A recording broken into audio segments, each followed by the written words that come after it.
আপনি কি এখানকার উপজাতি? মেইন রোডে যাব, কোন দিক দিয়ে একটু বলতে পারবেন? মাথা ঘুরিয়ে পাশ ফিরে তাকায় ছেলেটা। একটা নীল শাড়ি পরা মেয়ে তার থেকে কিছুটা দূরে দাঁড়িয়ে কথাটা বলল। কিছুটা বিরক্তিকর দৃষ্টি নিয়ে ছেলেটা বলতে লাগলো। আপনি কি আমাকে বললেন? জি, এখানে তো আপনি ছাড়া কেউ নেই, তাই আপনাকেই বলবো, স্বাভাবিক। আমাকে দেখে কি উপজাতি মনে হয়? কিছুটা রাগান্বিত হয়ে কথাটা বলল ফারহান। দূরে দাঁড়িয়ে থাকা মেয়েটার মুখে এখন কিছুটা ভয়ের ছাপ। হয়তো ফারহানের রাগী চেহারা দেখে কিছুটা ঘাবড়ে গিয়েছে। ফারহান বসা থেকে উঠে দাঁড়ায় এবার। পাশে থাকা গিটারটা হাতে নেয়, কিছুটা কাছে যায় মেয়েটার। সন্ধ্যা নেমেছে বিধায় দূর থেকে ভালো করে দেখতে পায়নি মেয়েটাকে। 18 কি 19 বছর বয়সী হবে হয়তো। চুলগুলো খোপা করা, খোপার চারপাশে বেলি ফুল লাগানো। নীল শাড়িতে বেশ মানিয়েছে মেয়েটাকে। এভাবে একটা অপরিচিত ছেলেকে নিজের দিকে তাকিয়ে থাকতে দেখে কিছুটা বিব্রত হয় মেয়েটা। না, চুপ করে থাকলে চলবে না, রাজ্যে প্রায় হয়ে এসেছে। সরি, আসলে আপনার পোশাক দেখে এখানকার স্থানীয় ভেবেছিলাম, দূর থেকে ভালো করে চেহারা দেখতে পাইনি। মেয়েটার কণ্ঠে একটা কান্না কান্না ভাব আছে। ফারহান বুঝলো মেয়েটা হয়তো বিপদে পড়েছে, ঘাবড়ে আছে খুব।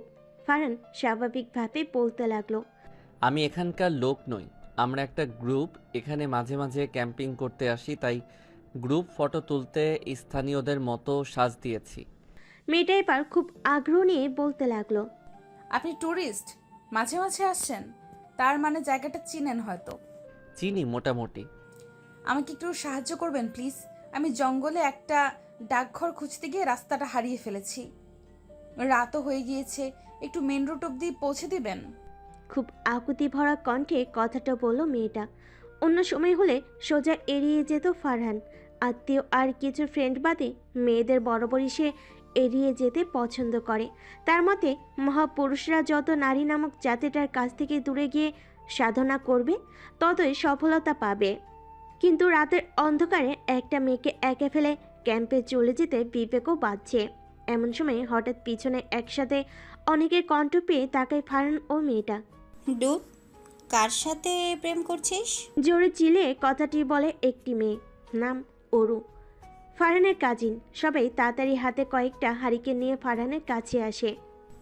কিরে, তোরা যেমন ভাবছিস তেমন কিছু না। ওরু উল্টাপাল্টা বকবি না একদম। তাই বুঝি? কিছুটা শয়তানের সুরে কথাটা বলো অরুর পাশে থাকা ছেলেটা।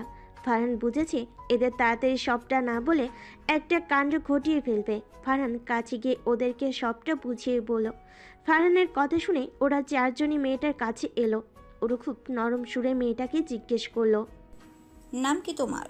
অন্তরা। খুব ছোট করে কাঁপা কাঁপা গলায় উত্তর দেয় মেয়েটা। ভয় পেও না, ফারহানের সাথে তোমার কথা হয়েছে অবশ্যই। আমি ওর কাজিন আরু। আর আমার সাথে এই মেয়েটা ফারহানের ছোট বোন ফারিয়া। তুমি হয়তো ওর বয়সী। আর ওই চামচিকার মতো ছেলে দুটো ফারহানের ফ্রেন্ড, আরিয়ান আর সায়ান। ওই মুটকি চামচিকা বললি কাকে? খুব রাগ নিয়ে কথাটা বলল আরিয়ান। ওরও একটা ঠোঁট বাঁকিয়ে আবার অন্তরার দিকে ফিরে তাকায়। একটা মুচকি হেসে আবার বলতে শুরু করে। কিছু মনে করো না, আবার তুমি করেই বলছি। তুমি হয়তো আমাদের সবার ছোটই হবে। না না আপু, আমি কিছু মনে করিনি। তুমি নাকি ডাকঘর খুঁজতে এসে হারিয়ে গিয়েছো? নীল ডাকঘরটা বুঝি? খুব উচ্ছ্বাস নিয়ে অন্তরা বলে উঠল। হ্যাঁ আপু, সেটাই। এখানে নাকি ডাকঘর আছে, পাহাড়ি এলাকা তো, ভালো নেটওয়ার্কও নেই। খুব আগ্রহ নিয়ে এসেছিলাম, এই চিঠিটা শখ করে পাঠাতে চেয়েছিলাম, কিন্তু অন্তর আর কিছু না বলে মুখটা মলিন করে নিল। শখ পূরণ করতে এসে নিজেই হারিয়ে গিয়েছে। সবাই ওর ব্যাপারটা বুঝতে পেরেছে। ফারিয়া ওর হাত ধরে তাকে প্রশ্ন করতে লাগলো। এখন আমাদের সাথে ডাকঘরের কাছে যাবে নাকি বাড়ি ফিরবে? বাড়িতেই ফিরবো। কাল আমার বোনকে নিয়ে আসবো চিঠি ফেলতে, ও এখানে থাকে, সব রাস্তা চিনে। তুমি কি এই প্রথম চট্টগ্রামে পাহাড়ি এলাকায় আসলে? হ্যাঁ আপু, এটাই প্রথম। ফুপির বাড়ি বেড়াতে এসেছি। একবার যখন এসেছই, কাল আমাদের ক্যাম্পাসে ঘুরে যাবে, অনেক উপজাতির সাথে দেখা করতে পারবে। আমাদের দেখো, সবাই তাদের মতন সেজেছি। একবার এই জায়গায় প্রেমে পড়লে বারবার আসতে ইচ্ছা করবে। আমার মনে হয় এখানে আমরা কেউ গল্প করতে আসিনি, কাজ আছে কাল অনেক। খামাখা অপরিচিত কারোর সাথে কথা বলে সময় নষ্ট করার মানেই হয় না। একটু কর্কশ কণ্ঠে বলে উঠল ফারহান। সবাইকে তো মিশুকই মনে হয়, শুধু এই লোকটাকেই অদ্ভুত মনে হচ্ছে অন্তরার কাছে। ফারিয়া ফারহানের দিকে বিরক্তি নিয়ে তাকিয়ে বলল, ভাইয়া তুই কবে শুধরাবি বলতো? যাই হোক, চলো অন্তরা, সবাই মিলে তোমাকে দিয়ে আসি। আমাদের গাড়ি পাশে দাঁড় করানো আছে।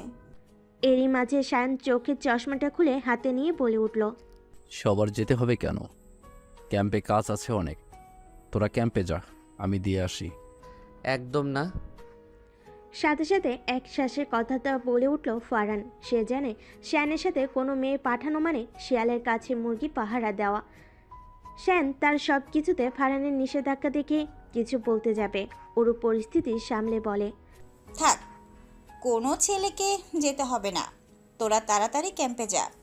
এখানকার উপজাতিরা সবাই ততটা শিক্ষিত না, ছেলে মেয়ে একসাথে একা দেখলে খারাপ কিছু ভাবতেই পারে। আমি আর ফারিয়া ওকে বাসায় দিয়ে আসছি, তোরা ক্যাম্পে যা। কি বলিস ফারহান? ফারহান সম্মতি জানালো। কেন যেন একটা লিডারশিপ কোয়ালিটি আছে ফারহান ছেলেটার মাঝে, তার কথার বাইরে গিয়ে কেউ কিছু করতে বা বলতে পারে না। থামান থামান আপু, এই যে আমার ফুপির বাড়ি। অন্তরার কথা শুনে ওরও গাড়িটা থামিয়ে দেয়। অন্তরা গাড়ি থেকে নেমে কৃতজ্ঞতা নিয়ে ওদের দিকে তাকায়।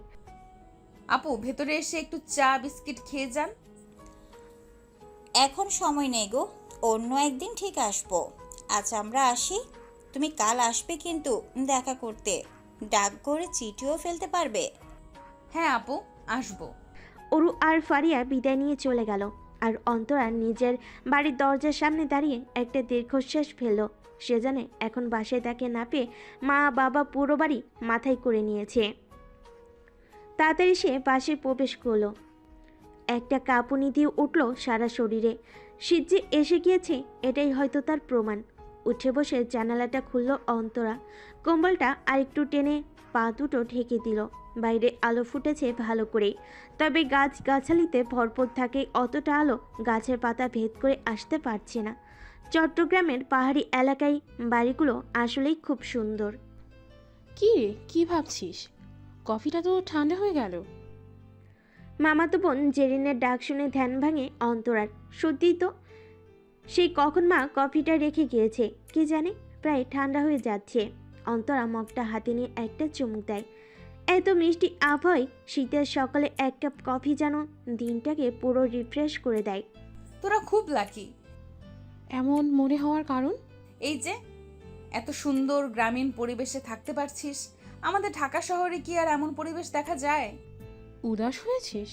থাক, যখনই সময় পাবি বেড়াতে আসবি এখানে।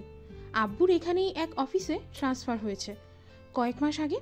প্রথমে বেশ রাগ করেছিলাম আব্বুর উপর, এই জঙ্গলে থাকবো কি করে তা ভেবে। তবে এখন আমি নিজেই এই জায়গাটার প্রেমে পড়ে গিয়েছি। শুধু জায়গা নাকি মানুষগুলোরও? তার বলতে, এখানকার উপজাতিরা বেশ মিশু। তাদের সংস্কৃতি আমাদের থেকে অনেকটা ভিন্ন। আমাদের এই পাহাড়ি এলাকায় ত্রিপুরা জনগোষ্ঠী বেশি, তাদের পোশাকও বেশ ভিন্ন। দুবনের গল্পর আসরের মাঝে গরম গরম হরেক রকমের পিঠা নিয়ে হাজির হয় জবা। জেরিনের মা আর অন্তরার আহ্লাদের নাম মামি। একটা মিষ্টি হাসি দিয়ে সে বলতে লাগলো, দুজন কি শুধু গল্পই করে যাবি নাকি কিছু দানাও পেটে দিবি? দুজনে ফ্রেশ হয়ে পিঠা খেয়ে নে। অন্তরা হা করে পিঠার দিকে তাকিয়ে আছে। ভাবা পিঠা থেকে শুরু করে চিতই পিঠা হোক বা পাটি সাপটা, প্রায় নিম্নে 10 পদের পিঠা হবেই। কিছু পদ তো কখনো দেখাও হয়নি, হয়তো এখানকার লোকালদের থেকে শেখা। উফ মা, তুমি রক। পিঠা খেতে খেতে বলতে লাগলো জেরিন। জবা অন্তরার পাশে বসে ওর মাথায় হাত বুলিয়ে বলতে থাকে, খাওয়া শেষ করে জেরিনকে নিয়ে ঘুরতে বের হবি। একা একা গতকালের মতো গিয়ে হারিয়ে যাবি না কিন্তু। তোর কোন ফ্রেন্ডকে চিঠি দিবি বলেছিলি না? চিঠিটাও ডাকঘরে ফেলে আসিস। অন্তরা ভাবা পিঠা খেতে খেতে বলতে থাকে, আচ্ছা মামি, এখানে আশেপাশে কোথাও কি ক্যাম্পিং হচ্ছে? হ্যাঁ, কেন? তাদের কয়েকজনকে আমি চিনি। কিসের ক্যাম্পিং হয় এখানে? কিছু ছেলেমেয়েরা প্রায় এখানে ক্যাম্পিং করতে আসে, ছোটোখাটো অনুষ্ঠানও করে, ঘুরে বেড়ায়, আনন্দ করে, আর সাথে করে কিছু ত্রাণ সামগ্রিক নিয়ে আসে। কোনো বেসরকারি এজেন্টের সাথে হাত আছে হয়তো। পরে সারা পাহাড়ি এলাকা ঘুরে ঘুরে উপজাতি আর কিছু পরিবারদের সাহায্য করে। বাহ, ভালোই তো। জেরিনের দিকে ফিরে অন্তরা আবার বলতে থাকে। আমাকে আজ সেখানে নিয়ে চল তো। চিঠি ফেলা হলে ঘুরেও দেখবো জায়গাটা। জেরিন আয়নার সামনে দাঁড়িয়ে চুল বাঁধতে বাঁধতে বলে। চল নিয়ে যাই, রেডি হও, অনেক বড় বড় পাহাড়ের উপরেও উঠবো কিন্তু। তারপর জবার দিকে তাকিয়ে বলতে থাকে। মা, আজকে সারাদিনই কিন্তু ফিরবো না, ছবি টবিও তুলতে হবে, কিছু খাবার পানি একটু প্যাকিং করে দাও তো। খোলা চোখখানা করো বন্ধ, বাতাসের ঠান্ডা গন্ধ বয়ে বেড়ায় ঘরেরও বাহিরে। আসো ছোট্ট একটা গান করি, যাতে ঘুম পাড়ানি মাসি এসে পাশে বসে হাতখানা দেবে কপাল ভরে। ভয় নেই, আছি আমি পাশে, হাতখানা ধরে আছি হেসে, কোলেতে আমার মাথা তোমার। ও ভাইয়া, পুরো ফাটিয়ে দিয়েছিস। সবার মাঝে চিল্লিয়ে কথাটা বলে উঠল ফারিয়া। ফারহান গিটার পাশে রেখে মুচকি হেসে বোনের দিকে তাকায়।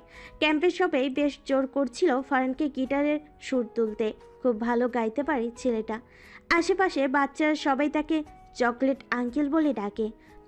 ফারহান যখনই আসে বাচ্চাদের সবার জন্য কিটক্যাট, ক্যাডবেরি, নানান চকলেট নিয়ে আসে। আরিয়ান ফারহানের কাঁধে হাত রেখে ওকে বলতে থাকে। তোরেই কপাল, বাচ্চাদের কাছে তুই চকলেট আঙ্কেল আর রাস্তাঘাটের সুন্দরী মেয়েদের কাছে চকলেট বয়। কেউ কেউ তো বিনা কারণে তোর ব্রাইডাল গাউনের শোরুম থেকে ড্রেস নিয়ে যায় তোকে দেখতে, আর আমাকে দেখ। ফারহান এবার আরিয়ানের কানটা জোরে টেনে বলতে থাকে। খাবারের পার্সেলগুলো যে সবাইকে দিতে বলেছিলাম তা না করে এখনও মেয়ে পটানোর চিন্তায় বসে আছিস? আর তুই কি কম হ্যান্ডসাম নাকি? এখন সিঙ্গেল মেয়েরা কি সুস্থ হওয়ার পরও তোর মতো সার্জেনের কাছে এসে খামাখা নিজের সার্জারি করাবে? আরিয়ান আহ করে উঠল ব্যথায়। বেশ জোরে কানটা ধরেছে ফারহান। আরিয়ান কিছুটা দূরে গিয়ে একটা গাছের নিচে বসে বলতে লাগলো। এত ফেমাস সার্জান হয়েও একটা মেয়ে পটাতে পারলাম না। পটানোর স্কিল আমার এত বাজে, তা তোর জীবন কবে যে কোনো নারী আসবে সেটাও ভেবে দেখ। ফারহান নিজের শার্টের হাতা ভাঁজ করতে করতে বলে। ফারহান আহমেদের মনে জায়গা করতে পারবে এমন মেয়ে এখনও হয়তো সৃষ্টিকর্তা বানায়নি। তাছাড়া মহাপুরুষ হতে গেলে নারীদের থেকে দূরে থাকাটাই শ্রেয় মনে করি। তোর এই ধারণাটা হয়তো খুব শীঘ্রই বদলাতে পারে ফারহান। পরিচিত কণ্ঠ পেয়ে দুজনেই পাশ ফিরে তাকাতেই দেখে ওরও একটা চায়ের ফ্লাক্স আর দুটো অন টাইম প্লাস্টিকের কাপ নিয়ে এসেছে। মুচকি হেসে দুই পিচ্চিকালের ফ্রেন্ডকে চা দিতে দিতে সে বলতে লাগলো। তুই হয়তো ভুলে যাচ্ছিস ফারহান, প্রত্যেক সফল পুরুষের পেছনে কিন্তু একজন নারীরই হাত থাকে। যেদিন প্রেমে পড়বি সেদিন বুঝবি মেয়ে মানুষ কেমন। সব কিছু যেমন নতুন করে সৃষ্টি করে সাজিয়ে দিতে পারে, তেমনি ধ্বংসও করে দিতে পারে। ধ্বংস কতটুকু করতে পারে জানি না, তবে আমার অগোছালো প্যারাময় লাইফটাকে গোছাতে একজন নারীর প্রয়োজন, খুবই প্রয়োজন। কথাটা বলেই উঠে গিয়ে আর একটু হাঁটতে থাকে আরিয়ান। লক্ষ্য ক্যাম্পে ফেরা। মাঝপথে একটা বড়ই গাছের নিচে দাঁড়িয়ে চায়ের কাপে চুমুক দিতে থাকে আরিয়ান। কেমন যেন হঠাৎ একটা রোমান্টিক সাহিত্যিকভাবে ডুবে যায় ছেলেটা। ফারহান ওর কাণ্ড কারখানা দেখে মজা করে ওকে বলে। যা দিলাম দোয়া করে, এখনই তোর উপর আল্লাহ তোর প্রিয়তমাকে টুপ করে ফেলে দিক। বলতে দেরি হঠাৎ করে গাছ থেকে টুপ করে আরিয়ানের গায়ে কি যেন পড়তে দেরি হয়নি। আরিয়ান বেচারার সাথে সাথে দাঁড়ানো থেকে শুয়ে পড়েছে, প্রায় চ্যাপটা হয়ে যাওয়ার উপক্রম। বেচারা একটা চিৎকার দিয়ে বলতে লাগলো। ও মা গো, বাবা গো, বাঁচাও, আমার উপর আকাশ থেকে হাতি পড়েছে, ও আল্লাহ, আমি শেষ। এই, আমাকে কোন দিক দিয়ে আপনার হাতি মনে হয়? একটা মিষ্টি কণ্ঠ পেয়ে চোখ দুটো খুলে তাকায় আরিয়ান। একটা ফুল হাতার লং টপস পরা মেয়েটা তার উপর পড়েছে, চুলগুলো খোপা করা, তবুও কিছু অবাধ্য চুলগুলো সামনে এসে মুখটা ঢেকে দিচ্ছে। মেয়েটা এক হাতের আঙ্গুল দিয়ে চুলগুলো কানের পিছে গুজে নিল। আরিয়ানের যেন বলতে ইচ্ছে করছে, থাক না, সরাতে হবে না ওইগুলো।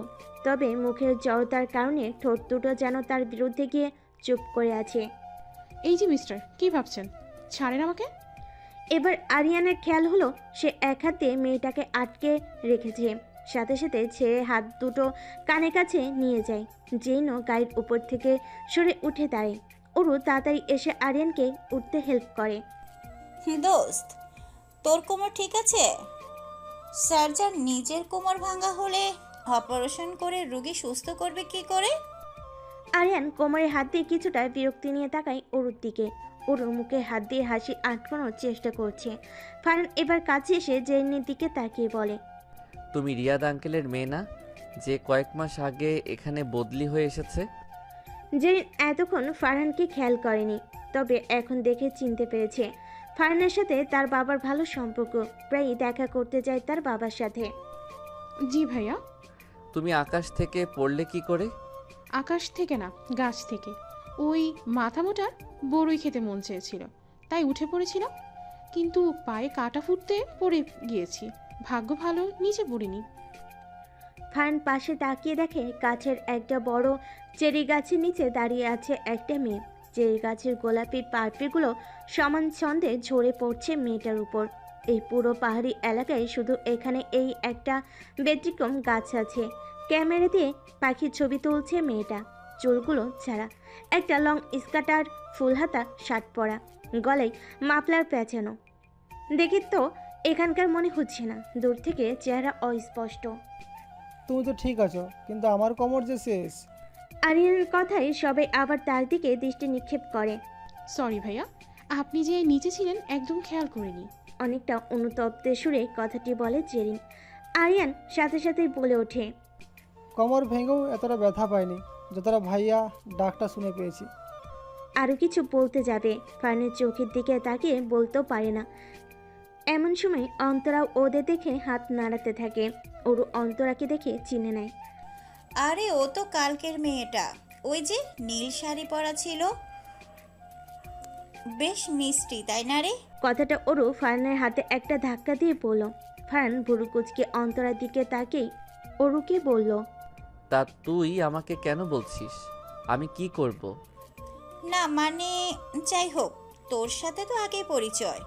দিন গড়িয়ে এখন বিকেল, সূর্যটা পশ্চিম আকাশে হেলে পড়েছে প্রায়। আজ 4টা দিন অন্তরা ক্যাম্পের সবার সাথে নানান জায়গায় ঘুরে বেরিয়েছে। নিজেও বাচ্চাদের সাথে খেলা করেছে খুব। ফারহান প্রথমে ওদের সাথে নিতে না চাইলেও ওরুর জড়াজড়িতে রাজি হয়েছিল, তবে মেয়েটা কাজের বই কি। অন্তরা, তুমিও এই ড্রেসটা ট্রাই করো না। ওরুর ডাকে বাচ্চাদের ছেড়ে তার দিকে তাকাই অন্তরা। আজ আবার এখানে অনেকেই ত্রিপুরা উপজাতিদের পোশাক পরেছে। মেয়েদের একটা স্কার্ট জাতীয় কিছু একটা নিচে পরতে হয়, উপরে একটা ফতুয়ার মতো পোশাক, গলায় আর মাথায় আবার তাদের মতো সাজিয়ে অলংকার দেওয়া। এখানকার উপজাতিরাই নিজ হাতে সাজিয়ে দিয়েছে জেরিন, ফারিয়া আর অরুকে। অরু চাই অন্তরাও সাজুক। অন্তরা কিছুক্ষণ পোশাকগুলোর দিকে তাকিয়ে থেকে অরুকে বলে, পরবো, কিন্তু এত ভারী গহনা আর এত ভারী কাপড় পরে হাঁটতে পারবো তো? আরে আলবাত পারবে। পরে যাই যদি? সিনেমার মতো কোনো নায়ক এসে ধরে ফেলবে। এবার চটজলদি কাপড়গুলো পরে এসো। আর ওই যে আপুটাকে দেখছো, সে আলতা দিয়ে, কাজল দিয়ে, আরও কি কি আছে তার কাছে, ওগুলো দিয়ে সাজিয়ে দিবে। এনাদের ট্রেডিশনাল সাজ আমার কাছে খুব ভালো লাগে। অন্তরার কথা বাড়ালো না, একটা ক্যাম্পে ঢুকে কাপড় পরতে লাগলো। কি ওজন রে বাবা! নিজে নিজে বলতে লাগলো সে। হঠাৎ মনে হলো কে দেখছে ক্যাম্পের পিছে কারো ছায়া। কে এখানে? কিছুটা জোরেই কথাটা বলে উঠল সে, তবে নিমিষেই ছায়াটা উধাও। অন্তরা তাদের ক্যাম্প থেকে বেরিয়ে এলো। কাউকে না পেয়ে ভাবলো হয়তো মনের ভুল, তবে কাছে আরেক ক্যাম্পের পাশে বসে ফারহান কিছু করছে। অন্তরা ভাবলো তাকে জিজ্ঞেস করবে কিনা এখানে কারোর আসার কথা। পরে নিজে নিজে বলল, থাক মাবুদ, কিছু বলতে গেলে না জানি পরে রাগ হয়ে যায়। লোকটা যে খারাপ তাও না, তবে কিছুটা অ্যাটিটিউড নিয়ে চলে। সবার সাথে থাকলেও একা একা হঠাৎ দূরে গিয়ে রং তুলি দিয়ে স্কেচবুকে কিছু আঁকতে থাকে। দেখার ইচ্ছে থাকলেও আমার বলার সাহস নেই। যদি বকা দেয়? এসব ভেবে অন্তরা আবার অরুদের কাছে যায়। সাজগোজ করাটা যে এখনো বাকি। শীতকাল মানে বিকাল হতে না হতেই সন্ধ্যা নেমে যাওয়া।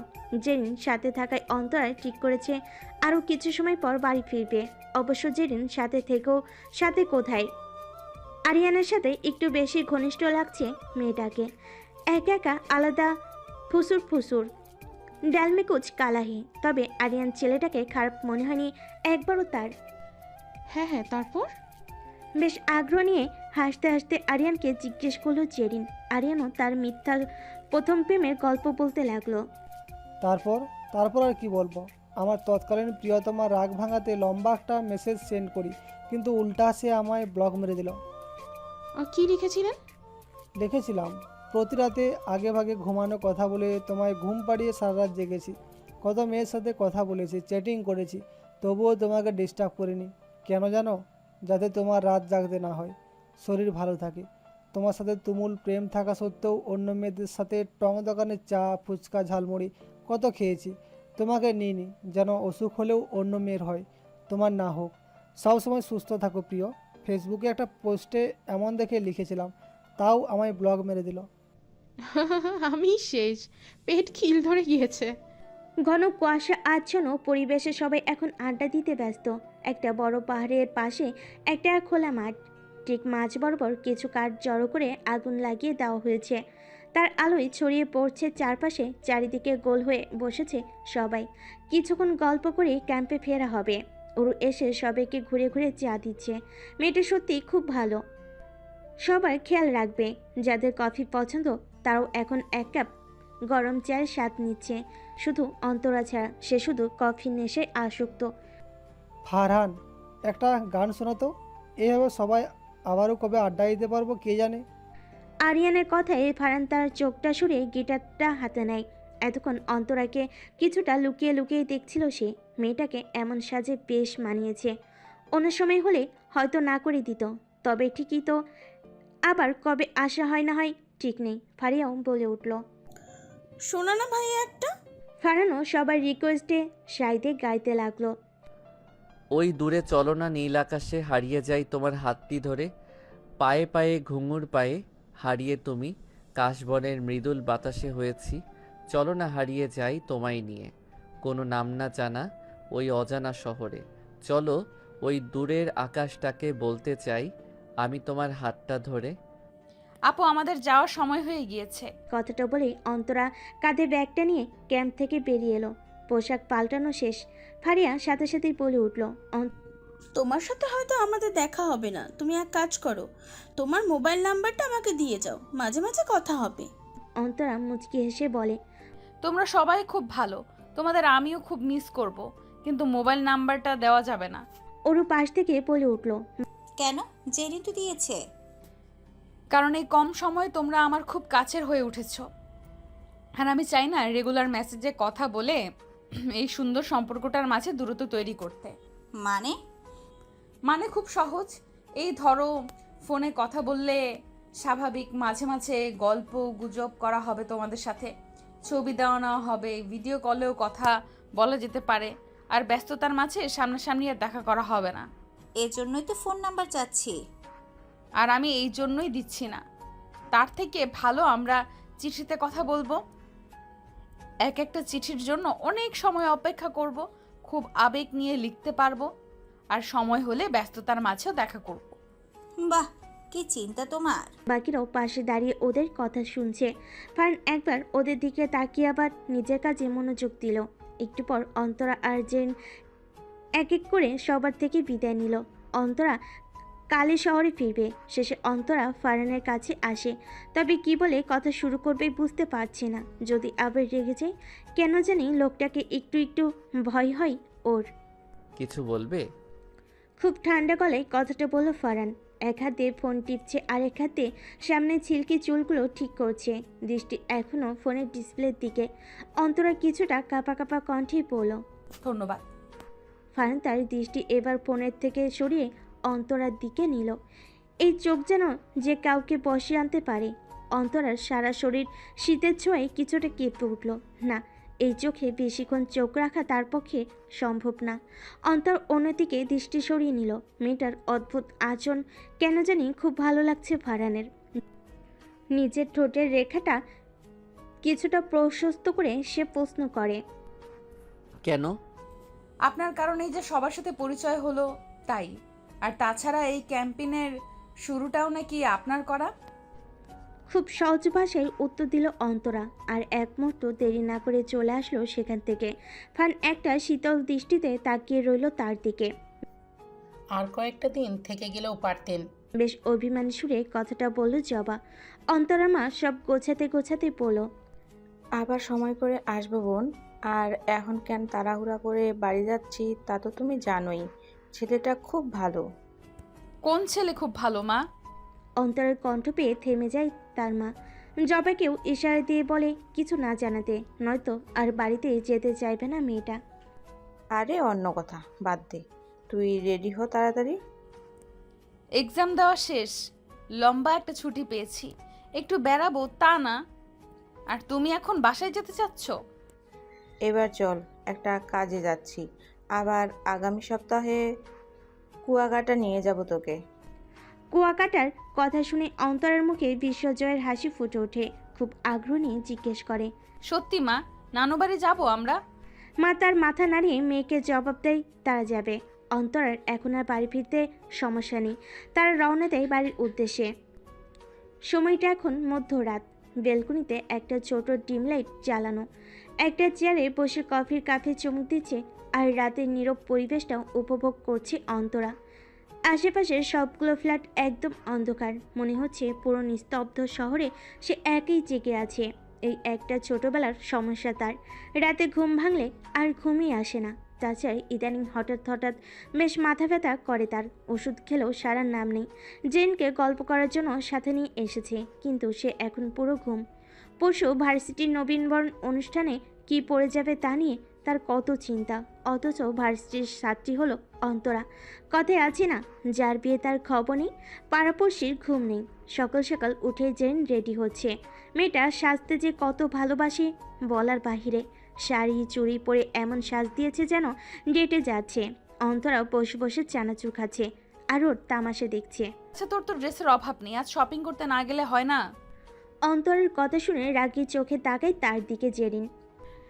দেখ, তোদের ভার্সিটির পাশেই একটা শোরুম খুলেছে নানান গাউনের, খুব সুন্দর। তার জন্যই মূলত এসেছি। মানে? মানে তোদের অনুষ্ঠান দেখার ইচ্ছেও আমার ছিল, কিন্তু ওই শোরুমের ড্রেসের পেজ আমি ফেসবুকে দেখেছি, খুব সুন্দর। তুই কি এখন ব্রাইডাল গাউন কিনবি? আরে না না, নর্মাল কয়েকটা গাউন কিনবো, তোকেও গিফট করবো একটা। টাকা পাবে কোথায়? It's secret. অন্তরা আর কথা বাড়ল না। সে টু পিসের সাথে ম্যাচিং ওড়না মাথা সহ গলায় পেঁচিয়ে কাঁধে ব্যাগটা ঝুলিয়ে নিল। জেরিনও রেডি। বাসা থেকে বেরিয়ে একটা রিকশায় করে রওনা দেয় গন্তব্যস্থলে। কিছুক্ষণ পর একটা শোরুমের সামনে এসে থামে রিকশাটা। অন্তরা হাঁ করে তাকিয়ে আছে শোরুমটার গ্লাসের দিকে। বাইরে থেকে কত সুন্দর সুন্দর ড্রেস দেখা যাচ্ছে। ভিতরে গিয়ে জেরিন এটা ওটা দেখা শুরু করেছে। সেখানকার ওয়াকাররা এসে এটা ওটা সাজেস্ট করছে ওদের। পরে দেখতেও বলছে তারা। জেন একটার পর একটা পার্টি গাউনগুলো ট্রাই করছে। অন্তরা নিজের মতো ঘুরে ঘুরে পুরো হলরুমের সব ড্রেসগুলো দেখছে। হঠাৎ একটা ড্রেসে চোখ আটকে যায় অন্তরার। একটা হালকা পিঙ্ক কালারের গাউন সাজিয়ে রাখা হয়েছে একটা কোনায়। চারপাশে লাল সাদা গোলাপ দিয়ে জায়গাটা সাজানো। ইস, ড্রেসটা পরে এই ব্যাকগ্রাউন্ডে কয়েকটা ছবি তুলতে পারলে ভালো হতো। ম্যাম, আপনি কি এই ড্রেসটা ট্রাই করতে চান? একজন কর্মচারী কণ্ঠে পিছন ফিরে তাকায় অন্তরা। সাথে সাথে বলে, না, দেখে তো খুব এক্সপেন্সিভ মনে হচ্ছে, আমি এত টাকা দিয়ে এটা কিনতে পারবো না।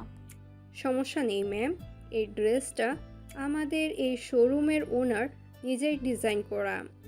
এই স্যারের নিজের ডিজাইন করা প্রথম কোনো ব্রাইডাল ড্রেস। সেই উপলক্ষে এটাকে 1 মাসের জন্য কিছুটা ডিসকাউন্টে বিক্রি করা হবে। কিন্তু আমি আসলে আমার বোনের জন্য ড্রেস কিনতে এসেছি, আমার কেনার ইচ্ছে নেই। তাছাড়া আমরা কিনলেও এতটা গর্জিয়াস কিনবো না। তাতে কি ম্যাম, আপনারা আমাদের ক্লায়েন্ট, আপনারা চাইলে অন্তত পরে দেখতে পারেন। অন্তরা কিছুক্ষণ চুপ করে ড্রেসটার দিকে তাকিয়ে থাকলো।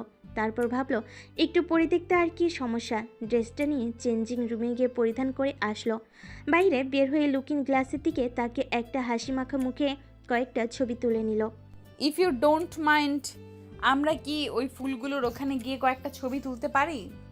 Sure ma'am. অন্তরা তাড়াতাড়ি সেখান গিয়ে বসে পড়ে। দেখতে কোনো পরীর থেকে কম লাগছে না। এই টাইপের কিছু ড্রেস পরলে সব মেয়েকেই অনেকটা সুন্দর লাগে। হাউ ডেয়ার ইউ গাইস, আমার অনুমতি ছাড়া ড্রেসটা শোরুমে সেল করতে কে পাঠিয়েছে? অনেকটা কর্কশ কণ্ঠে কথাটা বলল ফারহান। রুমের বাকি সবাই ভয়ে চুপচাপ দাঁড়িয়ে কাঁপাকাঁপি শুরু করে দিয়েছে। একজন আরেকজনের চোখের দিকে তাকাচ্ছে শুধু। সবাইকে চুপ করে থাকতে দেখে ফারহানের মেজাজ আরও বিগড়ে যায়। দুজন মেয়ে কর্মচারীকে সাথে আসতে বলে তাড়াতাড়ি নিচতলায় নামতে থাকে ফারহান, আর রাগী গলায় বলে ওঠে, তোমরা জানো আমি ড্রেসটা নিজে কতটা ইফোর্ট দিয়ে এমন স্পেশাল ডিজাইনে বানিয়েছি। একজন নামকরা বিজনেসম্যানের মেয়ের বিয়ের জন্য তিনি অর্ডার করেছিলেন। এখন অবধি ড্রেসটার কোনো কপিও বানানো হয়নি। আমাদের রেগুলার ক্লায়েন্ট উনি। এখন ড্রেসটা ওনার কাছে পাঠানোর আগেই অন্য কোনো ডিজাইনার যদি নকল করে বাজারে সেল করে ফেলে এটা, তিনি ইউনিক কোনো ড্রেস না পেলে আমাদের পথে বসাবে। Do you get it? ভয়ে ভয়ে একজন মেয়ে কর্মচারী বলে উঠল, আজ সকালে গাউনটাকে নিচতলায় সেল করার জন্য নেওয়া হয়েছে। এখন অবধি তেমন কেউ দেখেওনি, শুধু কি? একটা মেয়ে ড্রেসটা ট্রাই করে দেখেছে এখন। ফারহান আর কিছু না বলে দ্রুত নিচতলায় স্পেশাল গাউনের কর্নারে চলে গেল। তবে রুমের দরজার গ্লাসটা খুলতে গিয়ে হঠাৎ থেমে যায় সে। একটা পরি যেন চেরি ব্লসমের পাতাগুলোর মাঝেই বসে আছে, এদিক ওদিক চোখ বুলিয়ে দেখছে। এক মুহূর্তেও দেরি হয় না তার অন্তরাকে চিনতে। কিছু সময় এভাবেই দাঁড়িয়ে থাকে ফারহান। সময়টা যেন থমকে গিয়েছে। কিছু বলছেন না যে? আমরা ওনাকে গিয়ে ড্রেসটা খুলতে বলবো? একজন মেয়ে কর্মচারীর আওয়াজে চোখ সরায় ফারহান। কিছু সময় ভেবে বলে, থাক, বলতে হবে না। একটু পর তাদের কেনাকাটা হলে ড্রেসটা আবার আমার কেবিনে দিয়ে আসবে। তবে স্যার, যদি ওই ম্যাম ড্রেসটা চুজ করে ফেলে? সবাই ওর কথা মতো চলে গেল। ফারহান কিছু একটা ভেবে ফোনটা বের করে অন্তরের একটা ছবি তুলে নেয়। তারপর ও দেখার আগে সেখান থেকে চলে যায়। আজ অনেক কেনাকাটা হলো বল। খুব আনন্দে নিয়ে কথাটা বলে জেরিন। অন্তরা কিছু না বলে হেঁটে যাচ্ছে। কোথায় যাচ্ছি আমরা এখন? কথা বলিস না কেন? গেলেই দেখবি। একটা ডাক বাক্সের সামনে এসে থামে অন্তরা। দুটো নীল খাম ভরে দুটো চিঠি ফেলে দেয় ডাক বাক্সে। জেন বুঝতে পারল এখানে কেন আসতে চেয়েছে তার কাজিন। কিছুটা প্রশ্নসূচক দৃষ্টিতে তাকাতেই অন্তরা বলে ওঠে, ওরু আপুদের বাড়ি নাকি সিলেটে। একটা চিঠি তার জন্য দিলাম, আরেকটা ফারিয়ার জন্য। জানিস, ফারিয়া বলেছিল ওরাও ঢাকাতেই থাকে, ঠিকানা দিয়েছিল, সেখানেই পাঠালাম চিঠিটা। ও, গিয়ে দেখা করবি একদিন? আমি তো উল্টোটা ভাবছি। ওকে ইনভাইট করলাম, বলেছি আন্টিকে নিয়ে বেড়াতে আসতে। তার ভাইকে করিসনি?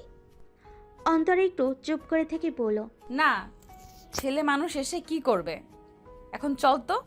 না রে, তুই এই শপিংগুলো নিয়ে বাসায় যা, আমার একটু কাজ আছে।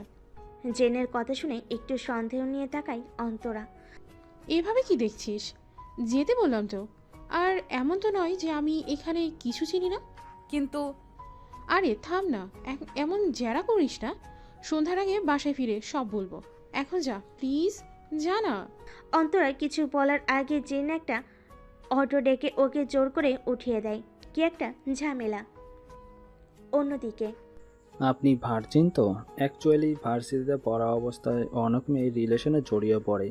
গভীর মাখামাখি অ্যান্ড দিস সো কল্ড ভালোবাসা শেষ হয় বেডরুমে। তাই শিওর হয়ে নিতে যাচ্ছিলাম আর কি।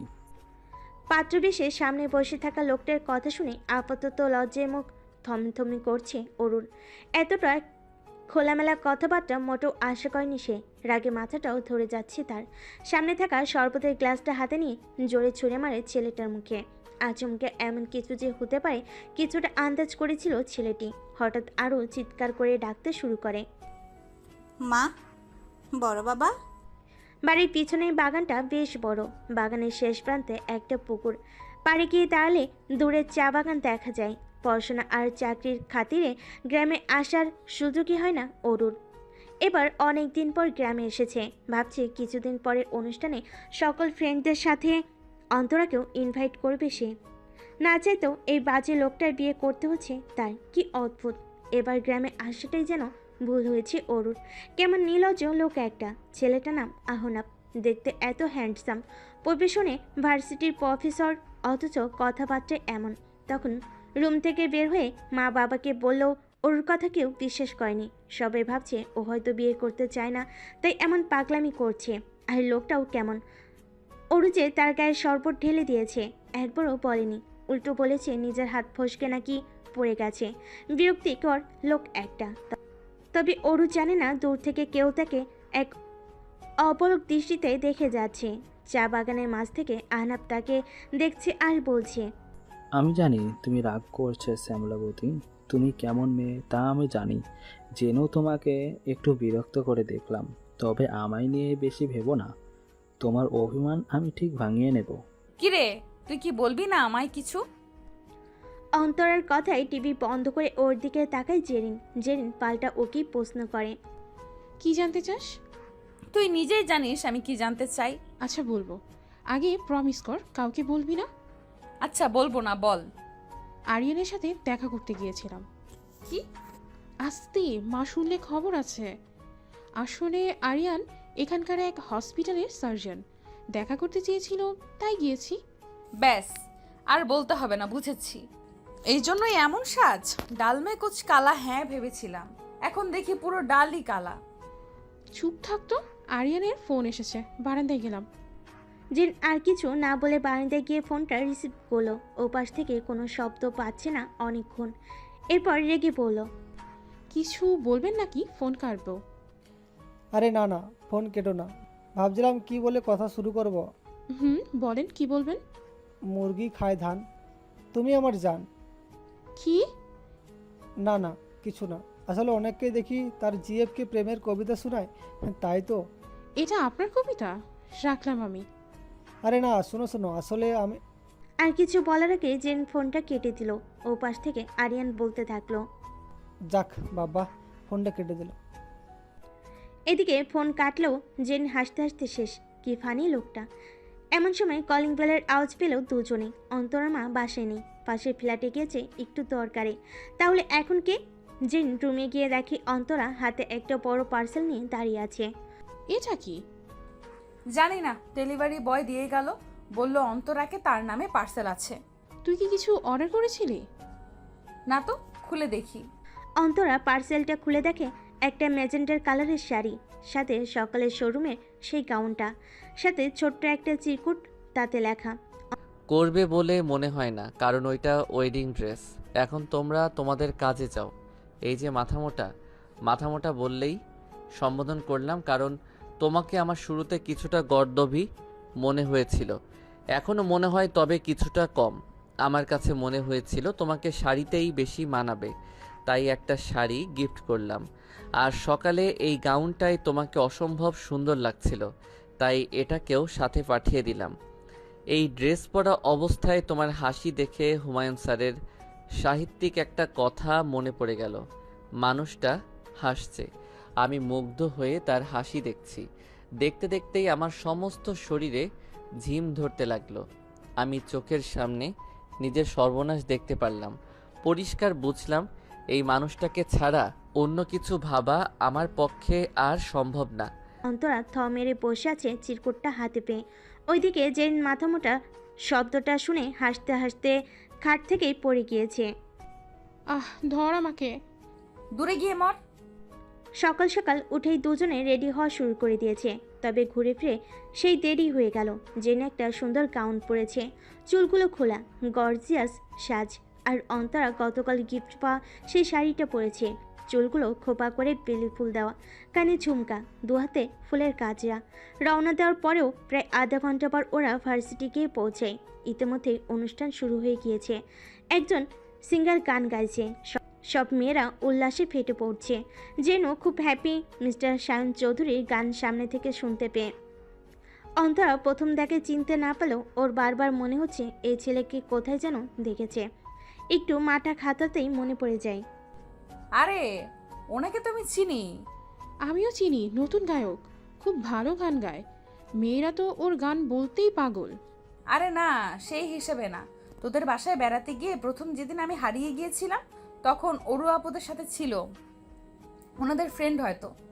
হতেই পারে। এখন চল সিটে বসে পপকর্ন খাই আর গানটা শুনি। শান তার মতো করে গান গাইছে। আশেপাশে সব মেয়েরা ওর নাম ধরে চিল্লাচিল্লি করছে, ছেলেরাও বেশ উপভোগ করছে। তবে শান বারবার ভিড়ের মাঝে একজনকে খুঁজছে, পেয়েও যায়। অন্তরের দিকে এক দৃষ্টিতে তাকিয়ে থেকে সে বাকি গানটা শেষ করতে থাকে। অন্তরের বিষয়টা কিছুটা অদ্ভুত লাগছে। শান কি ওর দিকে তাকিয়ে গাইছে, নাকি এটা ওর মনে ভুল? আচ্ছা, কালকে গিফটগুলো কে পাঠিয়েছে? শান নয়তো? গান গাওয়া শেষ হতেই ভার্সিটির সবার সামনে মাঠের ঠিক মাঝ বরাবর গুটিসুটি হয়ে দাঁড়িয়েছে অন্তরা। সবার সামনে এমন কিছু হবে তা তার ভাবনার বাহিরে ছিল। আর শান এখনো অধীর আগ্রহে তার সামনে হাঁটুকে বসে আছে। কি হলো, উত্তর দিচ্ছ না যে? শানের কণ্ঠে আবার বেশ বিব্রত হয়ে যায় অন্তরা। নিজেকে কিছুটা স্বাভাবিক রাখার চেষ্টা করে উত্তর দেয়, দেখুন, আমার পক্ষে আপনাকে ভালোবাসা সম্ভব না। শানও নাচুর বান্দা, এত সহজে হাল ছাড়বে না। সে পাল্টা প্রশ্ন করে, কেন সম্ভব না? আমি তো তোমাকে প্রেম করে টাইম পাস করার অফার দিচ্ছি না, সোজা বিয়ের কথা বলছি। তবে সম্ভব নয় কেন? শাইনের প্রশ্নের কোনো সঠিক উত্তর নেই অন্তরের কাছে। ঠিকই তো, ওর মতো ছেলেকে না করা কোনো সুস্থ স্বাভাবিক মেয়ের পক্ষে সম্ভব না। এমনকি এখনও আশেপাশের সব মেয়েরা হিংসেতে চলে যাচ্ছে শাইন কেন ওকে প্রপোজ করলো তাই। তবে অন্তরের মন যে কিছুতেই সায় দিচ্ছে না। এর কারণ কি সে অপরিচিত চিকুট পাঠানো ব্যক্তি, নাকি অন্য কেউ? এই উত্তরটা যে মেলাতে পারছে না অন্তরা। এখন সবার সামনে আর দাঁড়িয়ে থাকা তার পক্ষে সম্ভব না। এক দৌড়ে কলেজ ক্যাম্পাস থেকে বেরিয়ে গেল সে। শানও একটা রহস্যময় হাসি দিয়ে বলল, আমিও দেখি এই মেয়েটা কতটা সময় নিজেকে শায়নের কাছ থেকে দূরে রাখতে পারে। ওর আজ ফোন করে আরিয়ান, সায়ন, ফারিয়া সবাইকে নিজের বিয়ের দাওয়াত দিয়ে দিয়েছে। সাথে এটাও বলে দিয়েছে বিয়েতে তার মত নেই, কিন্তু পরিবারের চাপে করতে হচ্ছে। তবে সবাই তার সাথে তাল মেলালো। ফারান বরাবরের মতোই আলাদা যুক্তি দেখাচ্ছে। তার মতো ছেলে ভালো, পরিবার ভালো, ওরুর উচিত বিয়ে করে নেওয়া। তাছাড়া ছেলেটার সম্পর্কে সব শুনে ফারানের মনে হচ্ছে ছেলেটা ইচ্ছা করে ওরুর সাথে মজা নিয়েছে একটু। কারণ কোনো ছেলে যদি একটা মেয়ের সম্পর্কে জানারই থাকে, সে তো অন্যভাবেও জানতে পারত। এভাবে তো দরকার ছিল না। কোনো মেয়ে তো আর যেচে গিয়ে বলবে না তার বয়ফ্রেন্ড ছিল। ওরও পুকুর পাড়ে বসে বসে এসব ভাবছিল। এমন সময় তার বোন অনি দৌড়ে তার সামনে এসে দাঁড়ায়, হাঁপাতে হাঁপাতে বলে, আপু, বাড়ি চলো, দেখো কে এসেছে। বুড়ো কুচকে বোনের দিকে তাকাই ওরও। এখন অসময়ে কে আসবে আবার? বোনকে কিছু জিজ্ঞেস করার আগেই সে বাতাসের বেগে এসে বিদ্যুতের বেগে চলে যায়। বেশ বিরক্ত হয় ওরও। গায়ে ওড়নাটা ভালো করে পেঁচিয়ে বাড়িতে যায় সে। গিয়ে তার মেজাজটা সপ্তম আসমানে পৌঁছে যায়। বিকেলে একা একটা বিল্ডিংয়ের সাথে এসে ঘুরছে অন্তরা। এখনও সকালে সেই শাড়িটা পরা, কেন জানি খুলতে ইচ্ছে করছে না। বারবার মন বলছে সে কি দেখেছে যার জন্য এই সাজ। এখন অবশ্য তার মুখে কোনো সাজ নেই, কানে ঝুমকো নেই, চুলগুলো খোলা। খুব সাধারণের মাঝেও বেশ মোহনীয় লাগছে তাকে। বাঙালি মেয়েদের আসলে শাড়িতেই মানায়। চঞ্চল স্বভাবের মেয়েটার মাঝে এমন এক গম্ভীর ভাব চলে আসে শাড়ি পরে। নিশ্চয়ই শাড়ি মেয়েদের সৌন্দর্যের এক অনন্য প্রতীক। এমন সময় জেনে ডাকে নিজেদের ফ্ল্যাটে ফেরত যায় অন্তরা। তার জন্য চিঠি এসেছে, একটা নীল খামে ভরা চিঠিটা খুলে পড়তে বুঝলো ওর আপু পাঠিয়েছে। নিজের বিয়ের দাওয়াত দিয়েছে, অন্তরার মাকেও নিয়ে যেতে বলেছে। জেন তো শুনে খুব খুশি। তবে অন্তরা ভাবছে মাকে কি করে মানাবে। রাতে খাবার টেবিলে বসে সবাই খাবার খাচ্ছে। পিনপতন নীরবতা ঠেলে অন্তরা বলে উঠল, মায়া। অন্তরের মা তার দিকে আর চোখে তাকায়। তার মেয়ে বরাবরই এমনভাবে ডাকে যখন তার অদ্ভুত কোনো শখ জাগে। এবার সেটা কি তাই দেখার বিষয়। ও মায়া, নাটক না করে কি চাই বল। মা, আমি তো ছোট থেকেই সিলেটে চা বাগান দেখার খুব শখ। সেখানে কত সুন্দর ঘোরাঘুরি করার জায়গা আছে। হ্যাঁ তো, তুই যখন ছোট ছিলি একবার নিয়েও তো গিয়েছিল তোর আব্বু। সেটা তো ছোটবেলায়। মা দেখো, সারা স্কুল আর কলেজ জীবন পার করেছি পড়াশোনা করে। ট্যুর লাভার হয়েও কোথাও ঘুরতে যাইনি। এখন তো ভার্সিটিতে উঠেছি, এখন একটু ঘুরতে যেতে দাও। লোক ঠিকই বলে, মেয়ের বয়স হলেই বিয়ে দিয়ে দেওয়া উচিত। ভার্সিটিতে উঠতে না উঠতেই পাখা গজিয়েছে, বাহ কত উন্নতি। প্লিজ মা, এমন করো না। আর আমি আর জেরিন তো একা একা ঘুরতে যেতে চাই না। জবা বড় আম্মুও তো সাথে যাবে, জেরিনের খালাদের বাড়ি সিলেটে। জেন হঠাৎ খাবারের মাঝে পিসুম খেলো। তার আবার কোন জন্মে খালা সিলেট থাকে সে নিজেই জানে না, তবে অন্তরার সাথে যে তার মায়ের হাত আছে এটা বেশ বুঝেছে সে। অন্তর মা জেইনের দিকে তাকিয়ে পড়ল। কিরে, তোর আবার কোন খালা সিলেটে থাকে? আগে বলবি তো, আমি ওর আব্বুকে অফিসে ছুটি নিতে বলতাম, আমরাও যেতাম। জেন কিছুটা ঘাবড়ে গিয়ে বলতে থাকলো, না মানে আমার সম্পর্কের খালার মেয়ের হঠাৎ বিয়ে তো, তারা ইনভাইট করলো, ভাবলাম ওরুকেও নিয়ে যাই। ওর তো গ্রাম এলাকা পাহাড় জঙ্গল খুব পছন্দ, তাই। কিন্তু কিছু বলতে পারে না অন্তরার মা। জবা ফোন করেছে, বাকিটা সে ঠিক ম্যানেজ করে নেবে। মাঝে মাঝে অন্তরের বেশ হিংসা হয় জেইনের উপর। জেইনের মা আজকালকার মডার্ন মানুষ, স্বাধীনতা দিতে জানে আর যথেষ্ট ফ্রি। খাওয়া শেষে জেন এখন থেকেই গুছাতে লাগলো সব কিছু, অথচ ওরা যাবে আরও 2-3 দিন পর, ঠিক গায়ে হলুদের আগের দিন। তবে এই মেয়ের যেন তরে সইছে না। অন্তরা বারান্দায় গিয়ে সেই চিরকুট আবার পড়তে লাগলো। রাতের আকাশ দেখতে লাগলো, কল্পনায় ছবি আঁকতে লাগলো সেই অপরিচিত ব্যক্তির, আর কানে হেডফোন লাগিয়ে গান শুনতে থাকলো। তবে এইটা হয়তো তার অজানা যে তাকে এই মুহূর্তে কোনো এক ব্যক্তি খুব মনোযোগ সহকারে দেখছে, কিছুটা দূরের এক বিল্ডিংয়ে ছাদ হতে। রাতের আকাশটা আজ বেশ সুন্দর, পূর্ণিমার চাঁদ উঠেছে, চারপাশে গাছগাছালি বেশ সুন্দর লাগছে দেখতে। গ্রামের এক মেঠো পথ দিয়ে হেঁটে যাচ্ছে দুজন যুবক যুবতী। ভয়াবহ নিস্তব্ধতা। হঠাৎ নীরবতা ভেঙে আহনাফি বলে উঠল, একা একা ফিরতে তোমার ভয় করবে না? না। বলে এবার হাঁটা শুরু করলো ওরও। আহনাফ বুঝেছে মেয়েটা অনেক বেশি জেদি, সারাদিনে একবারও প্রয়োজন ছাড়া সামনে আসেনি। কথা বলো তো দূরে থাক। তবুও ভয় পেলে কল করবে, আমি আবার চলে আসবো। অদ্ভুত নির্লজ্জ লোক তো আপনি। বিয়ের আর মাত্র 2-4 দিন বাকি, এখনই এসে জুড়ে বসেছেন। এত সুন্দর রূপবতী বউ থাকলে কার যেতে ইচ্ছে করে? ওরা একটা তাচ্ছিলের হাসি হাসলো। আজকাল তো সুন্দর বলতে সবাই সাদা চামড়ার মেয়েদের বোঝে, সেক্ষেত্রে ওরও কিছুটা পিছিয়ে আছে। আর এই লোক বলছে সে সুন্দর। লোকটাকে একটু পাগল মনে হয়েছিল, এখন দেখছে পুরোই পাগল। কি ভাবছো? জেনে কি করবেন? না বলতে চাইলে তো আর জোর করব না। এখন কেন, বিয়ের পরও কোনো ব্যাপারে তোমার সাথে জোর করব না। এমন ঢঙ্গের কথা বিয়ের আগে সব ছেলেরাই বলে, দিন শেষে সবাই এক, কাউকে বিশ্বাস করি না। ভুল বললে, সবাই এক না। কোনো কোনো ছেলে একবার কোনো নির্দিষ্ট মায়ায় আটকে গেলে তাকে ছাড়া থাকতে পারে না। আমি তার জলজান্ত প্রমাণ। ওরও বড় বড় চোখ করে তাকালো। কি বললো লোকটা? আর কি বা বুঝাতে চাইলো? মায়ের আটকে আছে, অন্য কাউকে পছন্দ করে নাকি? কেন জানি একটু জেলাস ফিল হচ্ছে ওর। তার হবু পর অন্য মেয়েকে পছন্দ করে। এসব ভাবতে ভাবতে মেন রাস্তা অবধি চলে আসলো ওরা। পাশে আহনাফের গাড়ি পার্ক করা। গ্রামে মেট্রো পথে ঢুকতে পারেনি, তাই এখানে রেখে গিয়েছিল। আহনাফ শেষবার একটা কথা বলে গাড়িতে গিয়ে বসলো। সে বলল, আপনাদের গ্রামটা আসলেই খুব সুন্দর। বিয়ের আগে হয়তো আর আসা হবে না, আজ তবে আসি। বিয়ের পর এলে চা বাগানটা ঘুরিয়ে দেখাবেন, আজ তো দেখালেন না। আহনাফ গাড়িতে উঠে চলে গেল। এক পলক পিছন ফিরে তাকালো না। ওরুর এবার কেন জানি খারাপ লাগছে।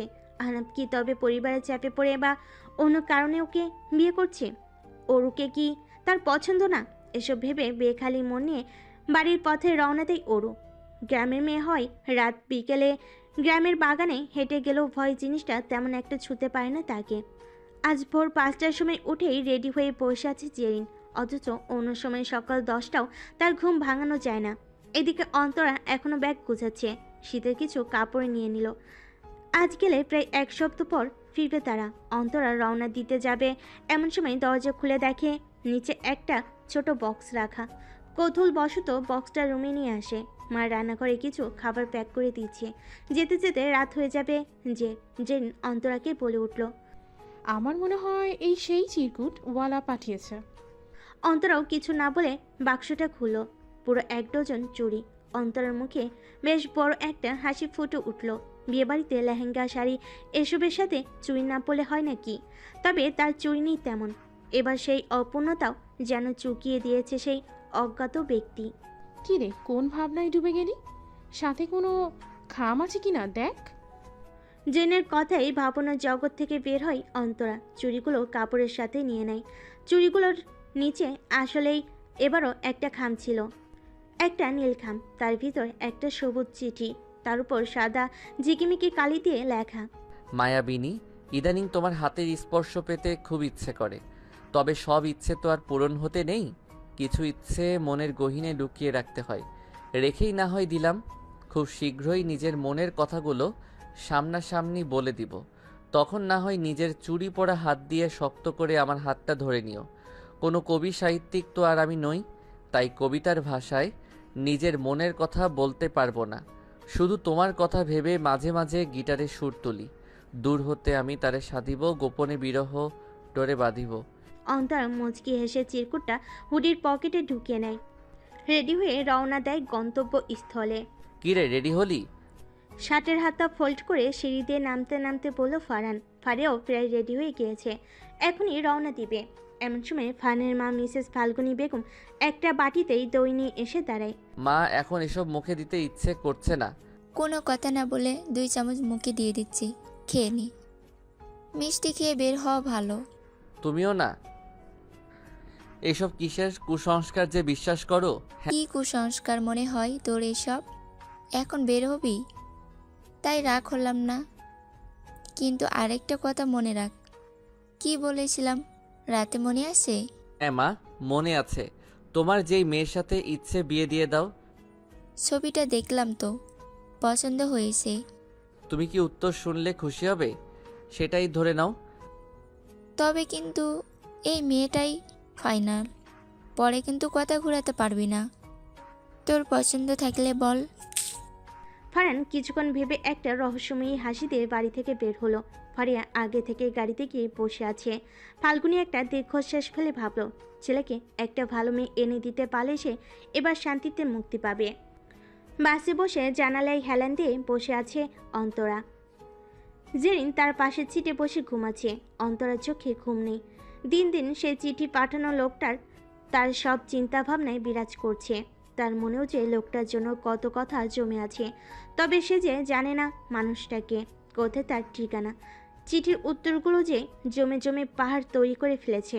এমন সময় দৃষ্টি যায় ফোনের স্ক্রিনের দিকে। বিকেল হয়ে গিয়েছে, যেতে যেতে রাত হয়ে যাবে হয়তো। ওখানে কি কেউ ওদের রিসিভ করতে আসবে, নাকি দাঁড়িয়ে থাকতে হবে? ইস, ফোন নাম্বারটা সত্যিই নিয়ে রাখা উচিত ছিল। সন্ধ্যা নেমে চারিদিকে আধারে ছেয়ে গেছে। গ্রামের একটা বাস স্ট্যান্ডে দাঁড়িয়ে আছে জেন ও অন্তরা। ঘড়ির দিকে তাকিয়ে কিছুটা দেরিতেই পৌঁছেছে তারা। অন্তরা আবার ভালো করে কয়েকজনকে জায়গার নামটা জিজ্ঞেস করলো। হ্যাঁ, এটাই তো, কিন্তু এখন কি করবে?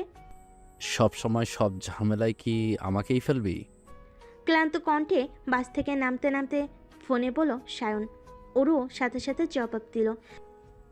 আরে ওই দিন তো নিজে থেকে ওকে বাসায় নিয়ে আসতে চাইলি, আর আজকে নিয়ে আসতে পারবি না? কিছুটা আশ্চর্য হয়ে সায়ন বলল, মানে তুই আমাকে আসলে কাকে রিসিভ করতে বলছিস? অন্তরাদেরকে। ওর জবাব শুনে মুখে হাসি ফুটল সায়নের। আগে জানলে হয়তো এতে মানা করতো না সায়ন। মেয়েটাকে প্রথম যেদিন নীল শাড়ি পরা অবস্থায় দেখেছিল, সেই দিনই যেন ভালো লেগে যায় তার। একটা চায়ের দোকানের সামনে অনেক সময় যাবৎ দাঁড়িয়ে আছে অন্তরা আর জেরিন। রাতও হয়ে এসেছে। অন্ধকারে দাঁড়িয়ে থাকতে থাকতে প্রায় কান্না করে দেওয়ার অবস্থা। অচেনা অজানা জায়গায় ভয় করছে খুব। এমন সময় হঠাৎ পরিচিত গলা শুনে পিছন ফিরে তাকায় অন্তরা। সরি, আসতে একটু দেরি হয়ে গেল। চলো গাড়িতে গিয়ে বসি। আপনি? হ্যাঁ, কেন? অন্য কেউ আসবে ভেবেছিলে? ওরু আমাকে পাঠিয়েছে তোমাদের নিয়ে যেতে। অন্তরা আরও কিছু বলতে যাবে, কিন্তু জেন ওর হাত শক্ত করে ধরেই কিছু বলল না। মেয়েটা অল্পতেই ভয় পেয়ে যায়, রীতিমতো কাঁদছে। তাই অন্তরার হাত ধরে এদিক ওদিক তাকাচ্ছে বারবার। অন্তরা ওকে আশ্বাস দিয়ে গাড়িতে গিয়ে বসলো। একটা ছোট গাড়ি, অটোর থেকে বড়, গ্রাম অঞ্চলে হয়তো টমটম নামে পরিচিত। সঠিকটা জানা নেই অন্তরার। একপাশে 4 জন করে বসে চিত। অন্তরা আর জেন এক মহিলার পাশে গিয়ে বসলো। শান অপর পাশে এক পিচ্ছি ছেলের সাথে বসে আড্ডা দিতে লাগলো। নাম কি তোমার? আবুল। এত রাতে কোথায় গিয়েছিলে? সামনে আমার বাবার চায়ের দোকান, শীতের রাতে চা বেশি বিক্রি হয়, তাই গায়ের দুধ দিতে গিয়েছিলাম। বাহ, তোমার কথা বলার ধরন তো একদম শহরের মানুষের মতো। সিলেটের লোকদের আঞ্চলিক ভাষার সাথে তেমন মিলে না। আব্বা আমাকে স্কুলে ভর্তি করানোর সময়ই বলে দিয়েছে যেন বইয়ের ভাষার মতো সুন্দর করে সব সময় কথা বলি। আমাদের বাসায়ও সবাই আঞ্চলিক ভাষায় কথা বলে, শুধু আমি ছাড়া। তোমাদের সিলেটের আঞ্চলিক ভাষা কিন্তু খুব সুন্দর লাগে আমার, শুধু মাঝে মাঝে একটু বুঝতে সমস্যা হয়। এভাবে নানান আড্ডায় বেশ অনেকটা সময় পার হয়ে যায়। ছোট্ট গাড়িটা এখন বড় রাস্তা ছেড়ে জঙ্গলের পাশে একটা ছোট রাস্তা দিয়ে যাচ্ছে। খুব শুনশান জায়গাটা। বাচ্চাটার সাথে কথা বলতে বলতে শ্যানও যেন বাচ্চা হয়ে উঠেছে। জেন ভাবলো শ্যান ছেলেটা আসলে খুব ভালো, তবে এত কিছুর মাঝেও অন্তরা বেখেয়ালি হয়ে যেন অন্য কিছু ভাবছে, হয়তো সে চিরকুটওয়ালা ছেলেটার কথা। কিছু কিছু মানুষ মনের অজান্তে যে মনের মাঝে বাসা বেঁধে ফেলে, হয়তো এটাই তার প্রমাণ। ফিরতে ফিরতে প্রায় অনেকটা রাত হয়ে এসেছে। বাড়িতে এখনই কেমন লোকজন আত্মস্বজন ভরে গিয়েছে। কাল বাদে পরশু যে গায়ে হলুদ, কত আয়োজন। বেশ বড় বাড়ি অরুদের, 3 গৃহস্থ, 3 পাশে দোতলা করে অরুদের বাবার চাচাদের বাড়ি, মাঝখানে বড় উঠোন, বাড়ির পেছনে বড় পুকুর, তারপরে কয়েকটা ফসল জমি পার হলে চা বাগানের সমাহার। তবে কোনো কিছুই ঘুরে দেখা হবে না এখন। সবাই আস্তে আস্তে যে রাত হয়ে গিয়েছে, সবাই খুব ক্লান্ত। অন্তরা আর জেনকে থাকার জন্য একটা রুম দেওয়া হয়েছে, সাথে ফারিয়াও থাকবে। ফারিয়া তো অন্তরাদের দেখে খুব খুশি। আড্ডা দেওয়ার জন্য আর ঘোরার জন্য সাথী পেয়ে গিয়েছে বলে কথা। অন্তরাদের দোতলার একটা রুমে থাকতে দেওয়া হয়েছে। জানালাটা খুলে বাড়ির বড় উঠোন দেখা যায়। এত রাতেও যেন বিকেলের মতো সব লোকজন দিয়ে ভরা। অনুষ্ঠান বাড়িতে এমনই হয়, রাতেও বাচ্চাদের চিল্লাচিল্লি কম হয় না। না জানি আজ সকালে কার মুখ দেখে ঘুম থেকে উঠেছিলাম, এই রুমটাই দেয়া হলো আমায় থাকতে। ফান বেশ রাগী কণ্ঠে বিছানা গুছাতে গুছাতে বলল। কথাটা যে শ্যানকে উদ্দেশ্য করে বলেছে তা অবশ্য বেশ বুঝেছে সে। ভাবতে অবাক লাগে, একসময় এই ছেলে দুটোই একজন আরেকজনের জন্য কলিজার টুকরাটা পর্যন্ত দিয়ে দিত, যাকে বলে কলিজার বন্ধু। আর এখন একে অপরকে এক রুমে সহ্য করতে পারছে না। অতীতের কিছু স্মৃতি যে খুব বাজেভাবে ফানকে তাড়া করে বেড়াচ্ছে। কেন রে, তোর কি মনে হয় রাতে তোর মতো হ্যান্ডসাম ছেলেকে একা পেয়ে আমি ইজ্জত লুটে খাবো? কথাটা বলে ঠোঁট কামড়ে হাসি আটকানোর চেষ্টা করতে থাকে শায়ন। ফানের মেজাজটা আরও বিগড়ে যায়। সেও খাটে বসে পা থেকে শু খুলতে খুলতে বলে, এত মেয়েদের ক্রাশ সিঙ্গার সায়ান চৌধুরীর আশা করি এতটাও অধপতন হয়নি যে এখন ছেলেদেরও শান্তি দিবে না। চাই বলিস, তুই কিন্তু এতদিন যাবত আমার প্রতি ঘৃণাটা একটুও কমানোর চেষ্টা করিসনি। ভাবতেই অবাক লাগে, এই আমাদের বন্ধুত্বই একসময় সারা ভার্সিটিতে বিখ্যাত ছিল। তোর সাথে কথা বলার রুচি আমার একদমই নেই সায়ান। আরিয়ানটা যে কেন এসে পৌঁছালো না? তাহলে ওর সাথেই থাকতি বুঝি? যাই বলিস, এত বছরে সব বদলালেও একটা জিনিস কিন্তু আগের মতোই রয়ে গিয়েছে। কি? তোর মোজার গন্ধ। ফারান রাগে পায়ের মোজাটা শায়নের নাকের উপর ফেলে শুয়ে পড়ল। অন্তরা শায়নের থেকে এসেছে এটা জানার পর থেকে রাগটা আরও বেড়ে গিয়েছে তার। শায়ন বেচারা তো জানালা দিয়ে ওয়াক্তু করতে করতে শেষ। এভাবেই এক অসম্পূর্ণ কথোপকথন দিয়েই রাতটা পার হয়ে গেল। সকালে চারপাশে ঠান্ডা ঠান্ডা পরিবেশ বিরাজমান। বাড়ির মহিলারা সকাল সকাল নানান কাজে ব্যস্ত। রুটি, গরুর মাংসের কালো ভুনা আর চা আজকের সকালের মেনু। অন্তরা সকাল সকাল উঠে দেখে জেন আর ফারিয়া ঘুমোচ্ছে। হাত মুখ ধুয়ে একটা হুডি পরে বাড়ির পিছনের বাগানটায় চলে আসে। কি সুন্দর রিফ্রেশ করে দেওয়া বাতাস। মনে হয় এই বাতাস পুরো শরীরকে সতেজ করে সব রোগ বালাই দূর করে দিয়েছে। এসব ভাবতে ভাবতে একটা বড় তেঁতুল গাছের নিচে এসে দাঁড়ায় অন্তরা। মনে মনে ভাবলো, সবাই না বলে তেঁতুল গাছে ভূত থাকে। ইস, একবার যদি ভূতটাকে দেখতে পেত। এমন সময় পিছে কারোর উপস্থিতি অনুভব করে পিছে ফিরে তাকায় সে। আচমকা কাউকে দেখে চোখ মুখ খিচে চিৎকার করতে যায়, কিন্তু কিছু সময় পর বুঝতে পারে তার মুখ দিয়ে আওয়াজ বের হচ্ছে না। চোখ খুলে দেখে ফারান তার মুখ চেপে ধরে দাঁড়িয়ে আছে আর বলছে, পাগল মেয়ে একটা। এত জোরে চিৎকার করতে যাচ্ছিলে কেন? সবাই এসে তো আমাকে ধরে বলতো কি জানি করেছি আমি। অন্তরার জবাব না পেয়ে ফারহান কিছুটা রেগে পড়ল। কি হলো, উত্তর দিচ্ছ না কেন?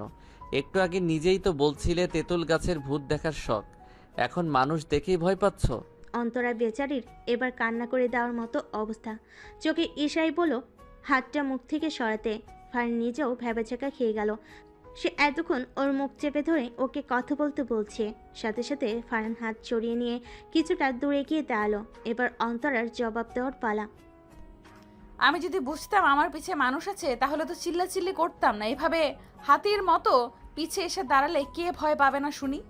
আমাকে হাতি মনে হয়? হ্যাঁ হয়। কথাটা বলে অন্তরা একটা ভেঙচি কাটলো। ফারহান হাঁ করে দাঁড়িয়ে আছে। এই মেয়ে কি ক্লাস 5-এর বাচ্চা নাকি? মুখ ভেঙচি দিল। ফারহান এবার চাদরটা আরেকটু ভালো করে পেঁচিয়ে হঠাৎ অন্তরার পিছনের গাছটায় হাত রাখলো। অন্তরার দিকে কিছুটা ঝুঁকে আচমকা এমন হয় অন্তরা কিছু বলার সুযোগ পেল না। সকালে দমকা শীতল হাওয়ায় কিছুটা কেঁপে উঠল সে। খোলা উস্কো খুস্কো চুলগুলো সামনে দিয়ে উড়ে ফারহানের নাকি মুখে পড়ছে, কিন্তু এতে ফারহানের কোনো প্রতিক্রিয়া নেই। সে এক দৃষ্টিতে তাকিয়ে আছে সামনের মানুষটার চোখের দিকে। কিছুক্ষণ পর নীরবতা ভেঙে ফারহান বলে উঠল, এখন ভয় করছে না? একটা ছেলে তোমার এতটা কাছে চলে আসলো। না। মুখ ফসকে কথাটা বলে নিজেই লজ্জে পড়ে যায় অন্তরা। শিট, সামনের মানুষটার সামনে দুর্বলতা দেখানোটা একদম ঠিক হবে না, কোনোভাবেই না। ফারহান ওর থেকে কিছুটা দূরে গিয়ে বলল, থাক, এত লজ্জা পাওয়ার কিছু হয়নি। আমি তো নাস্তা করার জন্য ডাকতে এসেছিলাম, রুমে যাও। তোমার জন্য অরুর মা খাবার পাঠিয়েছে। অন্তরা আর কিছু না বলে এক প্রকার ছুটে সেখান থেকে চলে আসলো। ফারহান দাঁড়িয়ে একা একা হাসছে আর গাছটার সাথে হেলান দিয়ে কিছু একটা ভাবছে। আজ বিকেলে ঘুরতে গেলে মন্দ হয় না। দুপুর গড়িয়ে সময়টা এখন বিকাল। চা বাগান ঘুরতে যাবে সবাই। ওরু চাইলেও সবার সাথে যেতে পারছে না। কাল বাদে পরশু বিয়েছে মেয়ের। সে যদি বাড়ির বাইরে বের হয় লোকে তো কথা শোনাবে। তবে বাকি সবাই যেতে পারবে বলে ভেবে খুব খুশি। আজ সকাল সকাল আরিয়ানও চলে এসেছে। ডাক্তার মানুষ, চাইলে তো আর ছুটি পায় না, তাই ও গতকাল আসতে পারেনি।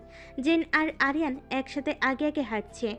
পিছনে ফারিয়া, শায়ান, ফারহান, অন্তরা সবে একসাথে এগুচ্ছে। উরুদের বাড়ি থেকে আধা ঘন্টার পথ হাঁটলেই বড় চা বাগানের মেলা।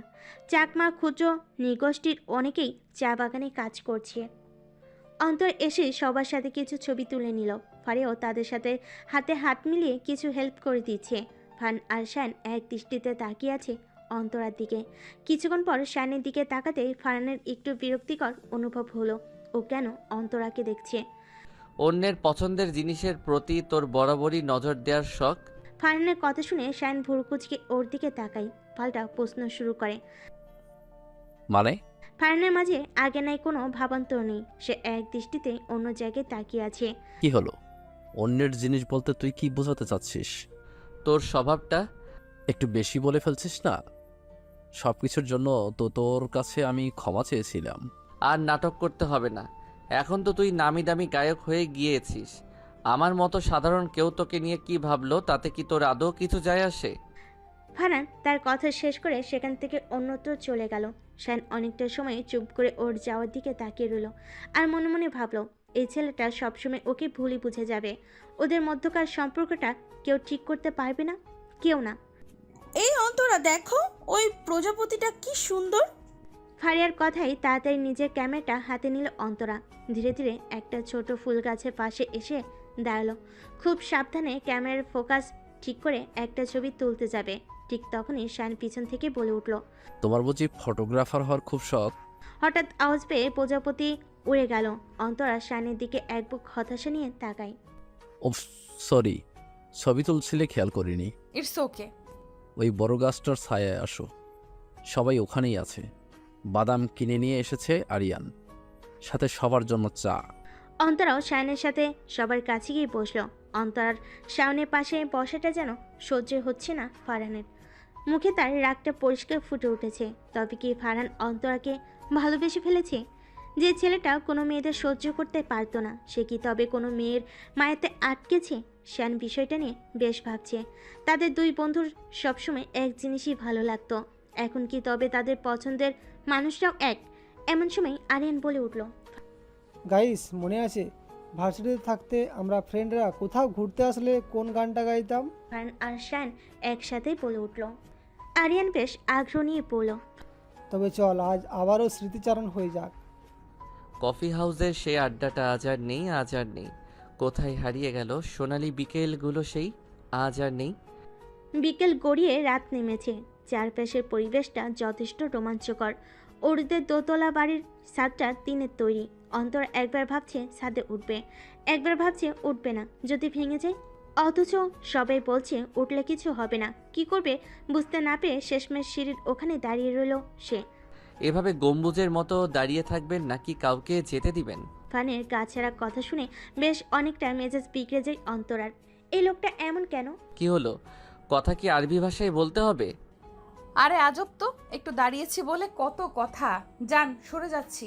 উপরে উঠে পরে গিয়ে আসমানে চলে যান। শুনো মেয়ে, এই ছাদ তোমাদের শহরের ফ্ল্যাটের ছাদের চেয়েও শক্ত। উঠেই দেখো। প্রয়োজন নেই, আপনি যান। ফান এক পলক অন্তরাকে দেখলো, তারপর হঠাৎ করে ওকে কোলে তুলে নিয়ে সিঁড়ি বেয়ে উঠতে শুরু করলো। আরে আরে, কি করছেন? ভয় পেও না, বিশ্বাস রাখো আমার উপর। অন্তরা কিছু বলতে যেও পারছে না, গলায় কথাগুলো যেন আটকে আছে। সে শক্ত করে ফারহানের পাঞ্জাবিটা আঁকড়ে ধরে আছে, চোখ মুখ খিচিয়ে বন্ধ করে আছে। ভয় করছি খুব, যদি পড়ে যায়। তবুও কেন যেন ফারহানের উপর আলাদা একটা বিশ্বাস আছে তার। হঠাৎ ফারহান বলে উঠল, এবার চোখটা খুলে ওইদিকে তাকাও। অন্তরা ধীরে ধীরে চোখটা খুলে ফারহান ইশারা করে অন্যদিকে তাকাতে বলে। অন্তরাও নিচের দৃষ্টি সেদিকে দেয়। ওই তো আকাশে পূর্ণিমার চাঁদটা কত সুন্দর। আজকের চাঁদটা খুব সুন্দর, তাই না? ফারহানের কথায় অন্তরার সোজাসাপটা উত্তর। এভাবে দুজনে কতক্ষণ ছিল কারোর জানা নেই। একটু পর ফারহান অন্তরাকে দাঁড় করায় আর বলে, দেখেছো, বলেছিলাম না পড়বে না। এখানে না আসলে এত সুন্দর দৃশ্যটা উপভোগ করতে পারতে। অন্তরা মাথা নাড়িয়ে বোঝালো না। তারপর কাঁধে ঝুলানো ক্যামেরাটা দিয়ে কয়েকটা ছবি তুলে নিল। ফারহান ওকে জিজ্ঞেস করলো, আচ্ছা তুমি সবসময় এত ছবি তুলতে থাকো কেন? নিজের অস্তিত্ব টিকিয়ে রাখতে। যদি কখনো আমার কিছু হয়েও যায়, আমার কাছের মানুষগুলো যেন এই জীবন্ত ছবিগুলোতে আমাকে অনুভব করতে পারে। ওর নিজের রুমের জানালায় বসে বসে চাঁদটা দেখছে আর ভাবছে আর একদিন পর সে সারা জীবনের জন্য অন্য কারোর হয়ে যাবে। এমন এক নতুন অধ্যায়ে পা রাখবে। সেখান থেকে হয়তো আর পিছনের পৃষ্ঠায় ফিরে যাওয়া যাবে না। আচ্ছা, মানুষটা কি ওরুকে তার অর্ধাঙ্গিনী হিসেবে সারাটা জীবন ভালোবাসার আর সম্মান দিবে, নাকি নিজের তুচ্ছ একটা ব্যবহার করা জিনিসের মতো ট্রিট করবে? নতুন পথ চলাটা কেমন হবে? বিয়ের কয়েক বছর পর আবার কোনো প্রাক্তনের কাছে চলে যাবে না তো? ইস, ওরু আর ভাবতে পারছে না। এমন সময় ফোনের আওয়াজ পেয়ে হাতে নেয় ফোনটা। কোনো অপরিচিত নাম্বার থেকে কল এসেছে। ওরু ফোনটা রিসিভ করে। আসসালামু আলাইকুম। ওয়ালাইকুম আসসালাম, কে বলছেন? এত তাড়াতাড়ি কণ্ঠ ভুলে গেলে হবে? এখন থেকে তো এই কণ্ঠটাই সবচেয়ে বেশি শুনতে হবে। আহানা। বাহ, চিনতে পেরেছেন। তবে একটা কথা জিজ্ঞাসা করার জন্য কল দিয়েছিলাম। কি? চাঁদটা খুব সুন্দর, তাই না? আচ্ছা, একটা কথা বলি আপনাকে। বলেন। একটা কেন, 10টা বলেন। আপনি ওই দিন প্রশ্ন করেছিলেন আমি ভার্জিন কিনা। যদি বলি না, তবে কি করবেন? চুপ, হাসছেন কেন? বলুন কি করবেন? আমি জানি তুমি কেমন মেয়ে। তাহলে সেদিন অমন একটা কথা বললেন যে? আচ্ছা চলো তোমাকে একটা গল্প শোনাই। অনেক দিন আগের কথা, তখন নতুন নতুন ভার্সিটির প্রফেসর হয়েছি। তো একদিন ভার্সিটিতে যাওয়ার পথে আমি একটা মেয়েকে দেখতে পাই। শ্যামলা বরণ গায়ের রং, নীল শাড়ি গায়ে, চোখে টানা টানা কাজল, চুলগুলো বাতাসে এলোমেলোভাবে উড়ছে। মেয়েটা কিছু পথ শিশুকে খাবার দিচ্ছে। কি মিষ্টি ব্যবহার! প্রথম দেখাতেই অসম্ভব ভালো লেগে যায় আমার। পরে খোঁজ নিয়ে জানলাম মেয়েটা কোনো এজেন্সিতে কাজ করে। এখন যে ধীরে ধীরে ভালো লাগাটা ভালোবাসায় রূপ নিলে আসলেই বুঝতে পারিনি। প্রায় মেয়েটাকে চিঠি পাঠাতাম। এতটা সময় চুপ করে সবটা শুনছিল ওরু। চোখের কোণে কিছুটা জল জমেছে। একটা মানুষ তাকে কতটা ভালোবাসে অথচ সে জানতই না।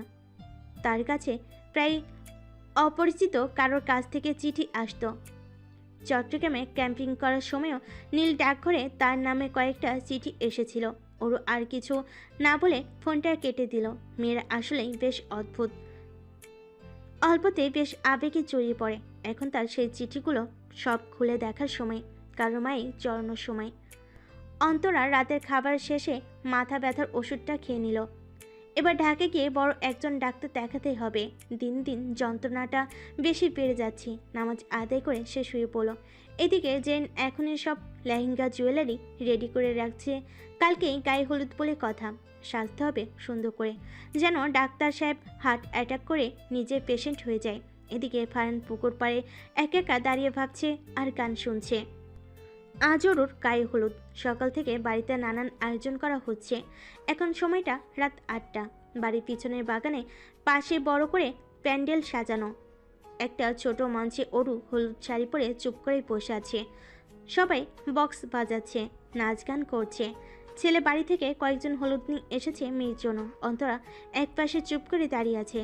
গায়ে তার গোল্ডেন কালার লেহেঙ্গা, হাত ভর্তি হলুদ চুড়ি, কানে ঝুমকা, মাথার এক পাশে একটা টায়রা, তবে মুখে তেমন একটা মেকআপ নেই।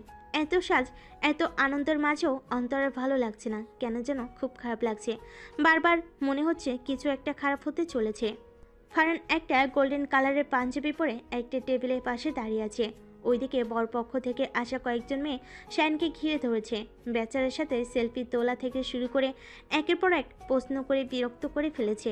ফারহান দাঁড়িয়ে দাঁড়িয়ে দেখছে আর ভাবছে শায়নকে কি তার সাহায্য করা উচিত। আরে বেসব, লাড্ডু তো খেলেনি না, নিন আমি নিশাতে খাইয়ে দিচ্ছি। একটা চিকন করে মেয়ে শায়নের সামনে লাড্ডু নিয়ে কথাগুলো বলো। ওই মেয়েটা শায়নকে খুব জ্বালাতন করছে। শায়নের ইচ্ছে করছে কষিয়ে একটা থাপ্পড় মেরে রাগটা কমাতে, কিন্তু পারছেও না। এদিকে আরিয়ান আর জেরিন দুজনে আইলোরে নয়া দামান গায়নটাতে নাচতে শুরু করে দিয়েছে। তোর বউ ডাকছে আর তুই এখানে বসে আছিস? ফারহানের কথা শুনে সব মেয়েরা শায়নকে ছেড়ে ফারহানের দিকে তাকায়। শায়নও ওর মুখের কথাটা শুনে হা হয়ে যায়। ওর আবার বউ আসলো কোথা থেকে? পরক্ষণে বুঝতে পেরে নিজেও তালে তাল মিলিয়ে বলতে থাকে, আরে আমি তো ভুলেই গিয়েছি, বউটা আমার আবার রাগ করবে এখন না গেলে। আচ্ছা গাইস, আমি যাচ্ছি।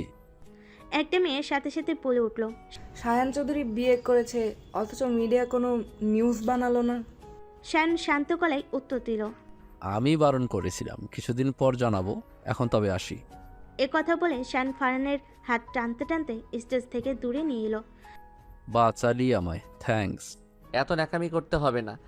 আচ্ছা, আমরা কি আগের মতো বিএফ হতে পারি না? আর কতদিন রাগ করে থাকবি আমার উপর? এবার অন্তত রাগটা কমা। আমিও ভেবেছি তোর উপর আর রাগ করে থেকে লাভ নেই। কি সত্যি?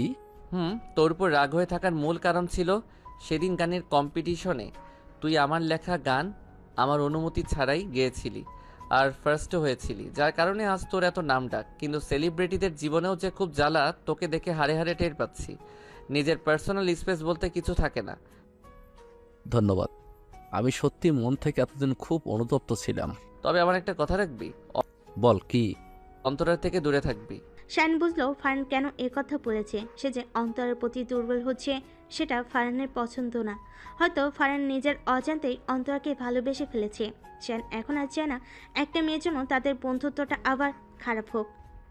সে না হয় গোপনে সর্বদা ভালোবেসে যাবে। সবার ভালোবাসা পূর্ণতা পেতে নেই। আমরা প্রত্যেকেই হয়তো কারোর ভালোবাসার গল্পে তৃতীয় ব্যক্তি হয়ে থাকতে চায় না। কি রে, কিছু বলছিস না যে? তোর কথা মেনে নিলাম। পরের দিন সকালে আজ ওরও একটা লাল বেনারসি পরেছে, পায়ে আলতা, দুহাত ভর্তি মেহেদি, গয়নাও কম পড়েনি। দেখতে পুরো লাল টুকটুকে বইয়ের মতোই লাগছে। জিন একটা সুন্দর গোলজামা পরেছে আর অন্তরা পরেছে সেই ব্রাইডাল গাউনটা, যাতে করে ওকে দেখতে খুব সুন্দর লাগছে। সবাই অপেক্ষা করছে বর কখন আসবে। অন্তরা অনেক খুঁজে একটা মাল্টিপ্লাগ পেল। সেখানে হেয়ার ড্রায়ার তারটা কারেন্টের সাথে সংযোগ দিয়ে চুলগুলো শুকাতে যাবে, তখনই কারোর কথা শুনে থেমে গেল। ফারহান পিছন থেকে বলছে, কি মাখো চুলে, এত ঘ্রাণ কেন? অন্তরা ফারহানের দিকে তাকিয়ে ভুরু কুচকে বলে, মানে? ফারহান দরজার সাথে হেলান দিয়ে দাঁড়িয়ে বলে, সত্যি বললাম, নেশা ভরা ঘ্রাণ আছে। আপনার মনের ভুল হয়তো, মেয়েদের চুলে আলাদা কোনো গ্রাম থাকে না। তাহলে গল্পকার ঔপন্যাসিকেরা যে বলে সেটা আলাদা ব্যাপার। আমরা যে মানুষটাকে ভালোবাসি তার সব কিছুই আমাদের ভালো লাগতে শুরু করে। মনে হয় সে সবার থেকে আলাদা। সেক্ষেত্রে চুলের গ্রান পাওয়া অস্বাভাবিক কিছু না। ফারহান আর কিছু না বলে আগে নাই হেলান দিয়ে দাঁড়িয়ে অন্তরাকে দেখতে থাকে। মেয়েটাও হয়তো ওর মনের অবস্থা কিছুটা আন্দাজ করতে পারছে, নাকি শুধু এমনিতেই বলো। মেয়েটা তো চাই সেই চিঠি পাঠানো ব্যক্তিটা নিজে এসে সামনে দাঁড়িয়ে তাকে ভালোবাসার কথাটা বলুক। ফারহানের খুব ইচ্ছে করছে এই চুলগুলোতে মাথা ডুবিয়ে মনের কথা বলে দিতে। মনে হচ্ছে এখন না বলে সব হারিয়ে যাবে। পরে আবার ভাবলো সামনে তো সময় অনেক আছে, এত তাড়াহুড়ো করার কিচ্ছু নেই। এই অনুষ্ঠানের ঝামেলাটা একবার শেষ করে শহরে ফিরুক। এক মুঠো কাঠগোলাপ হাতে নিয়ে সামনে দাঁড়াবে ওর। নিজের মনে থাকা প্রতিটা কথা ওকে বলবে। আর যে তর সইছে না, একদমই না। একটা বড় চা বাগানের পাশে একটা সরু রাস্তা, দুপাশে গাছগাছালিতে ভরপুর। রাস্তার এক পাশ দিয়ে হেঁটে যাচ্ছি অন্তরা। একা একা বিয়েবাড়ির অনুষ্ঠানে শেষ বিকালে ঘুরতে এসেছে অন্তরা। একটু আগে ওর আর তার হবু বর আহনাবকে বিয়ে করে শ্বশুরবাড়ির উদ্দেশ্যে রওনা দিয়েছে। বিয়েবাড়িতে আত্মীয় স্বজনের সে কি আহাজারি, এত লোকের মাঝেও কেন যেন কোনো কিছু ভালো লাগছে না অন্তরার। গতকাল একটা বাজে স্বপ্ন দেখেছে সে, তার মৃতদাদি একটা পাঞ্জাবিতে লাল রক্তের পানি ছিটে দিচ্ছে। অন্তরা ভালো করে খেয়াল করে দেখে পাঞ্জাবিটা ফারহানের। এরপর লাফ দিয়ে ঘুম থেকে উঠে যায়। কত বাজে একটা স্বপ্ন। এই স্বপ্নের মানে অন্তরার জানা নেই, তবে সে জানে নীল ডাকঘরের সামনে প্রথম দেখা এই ছেলেটাকে সে হারাতে পারবে না, একদমই না। কার কথা ভাবছো? হঠাৎ কারোর কণ্ঠ পেয়ে পিছনে ফিরে তাকায় অন্তরা। কিছুটা দূরে ফারহান পকেটে হাত ঢুকিয়ে দাঁড়িয়ে আছে, সাদা শার্ট পরে। এই রঙে ছেলেটাকে একটু বেশি মানায়। অন্তরা একটা আজব প্রশ্ন করে বসে ফারহানকে। আচ্ছা বলুন তো, সাগর আর আকাশের মাঝে কোনটা বড়? কেন আকাশ? অন্তরা হাসতে হাসতে বলে। ভুল বললেন মিস্টার চিঠি পাঠানো মশাই, সাগরই বড়। ফারহানও ওর কথা শুনে কিছুটা অবাক হয়। অন্তরা কি তবে বুঝে গিয়েছে চিঠিগুলো ফারহানের দেওয়া? ফারহান কথা বলতে বলতে তার দিকে এগুচ্ছে। অন্তরা এক দৃষ্টিতে তাকিয়েছিল ওর দিকে। এমন সময় হঠাৎ খেয়াল করলো একটা বড় গাড়ি তেড়ে আসছে ফারহানের দিকে। কি করবে বুঝতে না পেরে দৌড়ে গিয়ে ফারহানকে একটা ধাক্কা মারে। কিছুটা দূরে ছিটকে পড়ে ফারহান। অন্তরের দিকে তাকায়, গাড়িটা ওকে চাপা দিয়ে চলে গিয়েছে। ফারহানের সাদা শার্ট রক্তে লাল হয়ে আছে। এক নিমিষে যেন সবটা শেষ। আজ অনেক বছর পর চট্টগ্রামে বেড়াতে এসেছে ফারহান ও তাদের ক্যাম্পিংয়ে সবাই। এখন আর আগের মতো সে সাথে গিটার রাখে না, সবাই আগের মতোই আছে, শুধু বদলে গিয়েছে ফারহান। এত বছরও বিয়ে করেনি সে, তার জীবনটা যে এখনও থমকে আছে। তার আর এক মুঠো কাঠগোলাপ নিয়ে মনের কথা বলা হয়ে উঠল না। এজন্য সময় থাকতেই মনের কথা বলে দিতে হয়, নয়তো কখন কি হয়ে যায় কারোর জানা নেই। ভাগ্যের উপর কারোর হাত থাকে না। সেই দিন অন্তরার মৃত্যুর পর ওর মা বাবা পুরো ভেঙে পড়েছিল। ফারহান শুধু দূর থেকে দেখেছে। প্রেমিকার মৃত্যুটা হয়তো এর জন্য স্ত্রীর মৃত্যুর চেয়ে বেশি যন্ত্রণাদায়ক বলে গণ্য করা হয়। স্ত্রীর মৃত্যুতে অন্তত লাশের প্রতি অধিকার থাকে, প্রেমিকার মৃত্যুতে তাও থাকে না। এসব দাঁড়িয়ে দাঁড়িয়ে ভাবছে, আর হঠাৎ কাঁধে কারোর স্পর্শ পেল। আর কতদিন এভাবে স্মৃতি আঁকড়ে বেঁচে থাকবি? জীবনটা অনেক বড় ফারহান।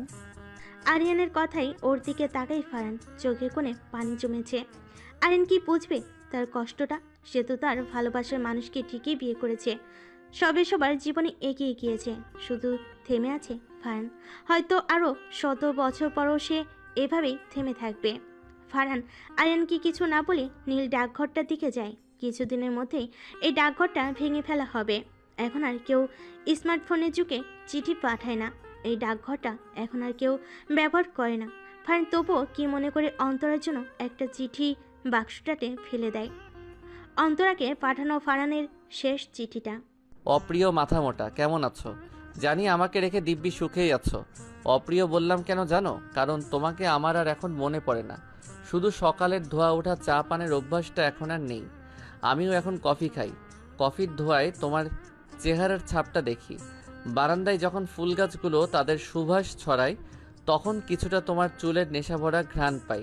হাজার ভিড়ের মাঝেও যখন নিজেকে খুব একা লাগে, হাতটা শক্ত করে ধরার জন্য যখন কাউকে পাই না, তখন তোমার হাতের স্পর্শ কিছুটা অনুভব করি। এখন আর আগের মতো গুনগুন করে গান গাই না, শুধু মাঝে মাঝে যখন পাহাড়ি এলাকায় ঘুরতে যাই, গাছের নিচে বসে তোমার প্রিয় গানটা শুনি। যখন কোনো নদী আর সাগরের জলের কাছে যাই, তখন শুধু তোমার হাসিটাকে একটু ঢেউয়ের মাঝে দেখতে পাই। আজ বুঝতে পারলাম তুমি ঠিকই বলেছিলে। সাগর আর আকাশের মাঝে সাগরটাই বড়, কারণ তা তো এক বুক বিষণ্ণতার যন্ত্রণা নিজের মাঝে লুকিয়ে রাখতে পারে। ওই তো দূরেই আকাশটা সাগরের বুকে ডুবে গিয়েছে। তোমাকে এখন আমার সত্যি আর আলাদা মনে পড়ে না। আসলে যে মানুষটা আমাদের অস্তিত্বের সাথে পুরোপুরি মিশে থাকে তাকে আর আলাদা করে অনুভব করার প্রয়োজন নেই, একদমই নেই। এটাই হয়তো তোমাকে দেয়া আমার শেষ চিঠি। তোমার এই নীল ডাকঘরের শেষ চিঠিটা তোমার জন্যই দিলাম। জানি চিঠিটাতে কোনো ঠিকানা দেয়া হয়নি, তুমি যেখানে গিয়েছো তার যে কোনো ঠিকানাই নেই, তবুও পাঠালাম। যেখানে আছো, যেভাবে আছো, ভালো থেকো। আমার দুর্ভাগ্যটাকে নিজের নামে করে নিলে তুমি। চাইলেও নিজের জীবনটা নতুন করে গোছাতে পারলাম না। গুছিয়ে দেওয়ার মানুষটাই যে আর নেই। একটা কথা আজ খুব করে বলতে ইচ্ছে করছে, যা তুমি সবসময় আমার মুখ থেকে শুনতে চেয়েছিলে। শুনবে? ভালোবাসি।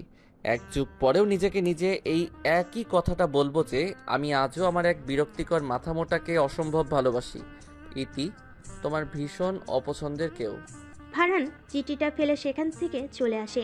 কিছু কিছু ভালোবাসার গল্প এমনই অপূর্ণ থেকে যায়। তবে মনে হয় এই বুঝি নীল শাড়ি পরিহিত কোনো মেয়ে তার সামনে এসে সেই দিনের মতো দাঁড়াবে আর প্রশ্ন করবে, মেন রোডের রাস্তাটা কোন দিকে একটু বলে দিতে পারবেন?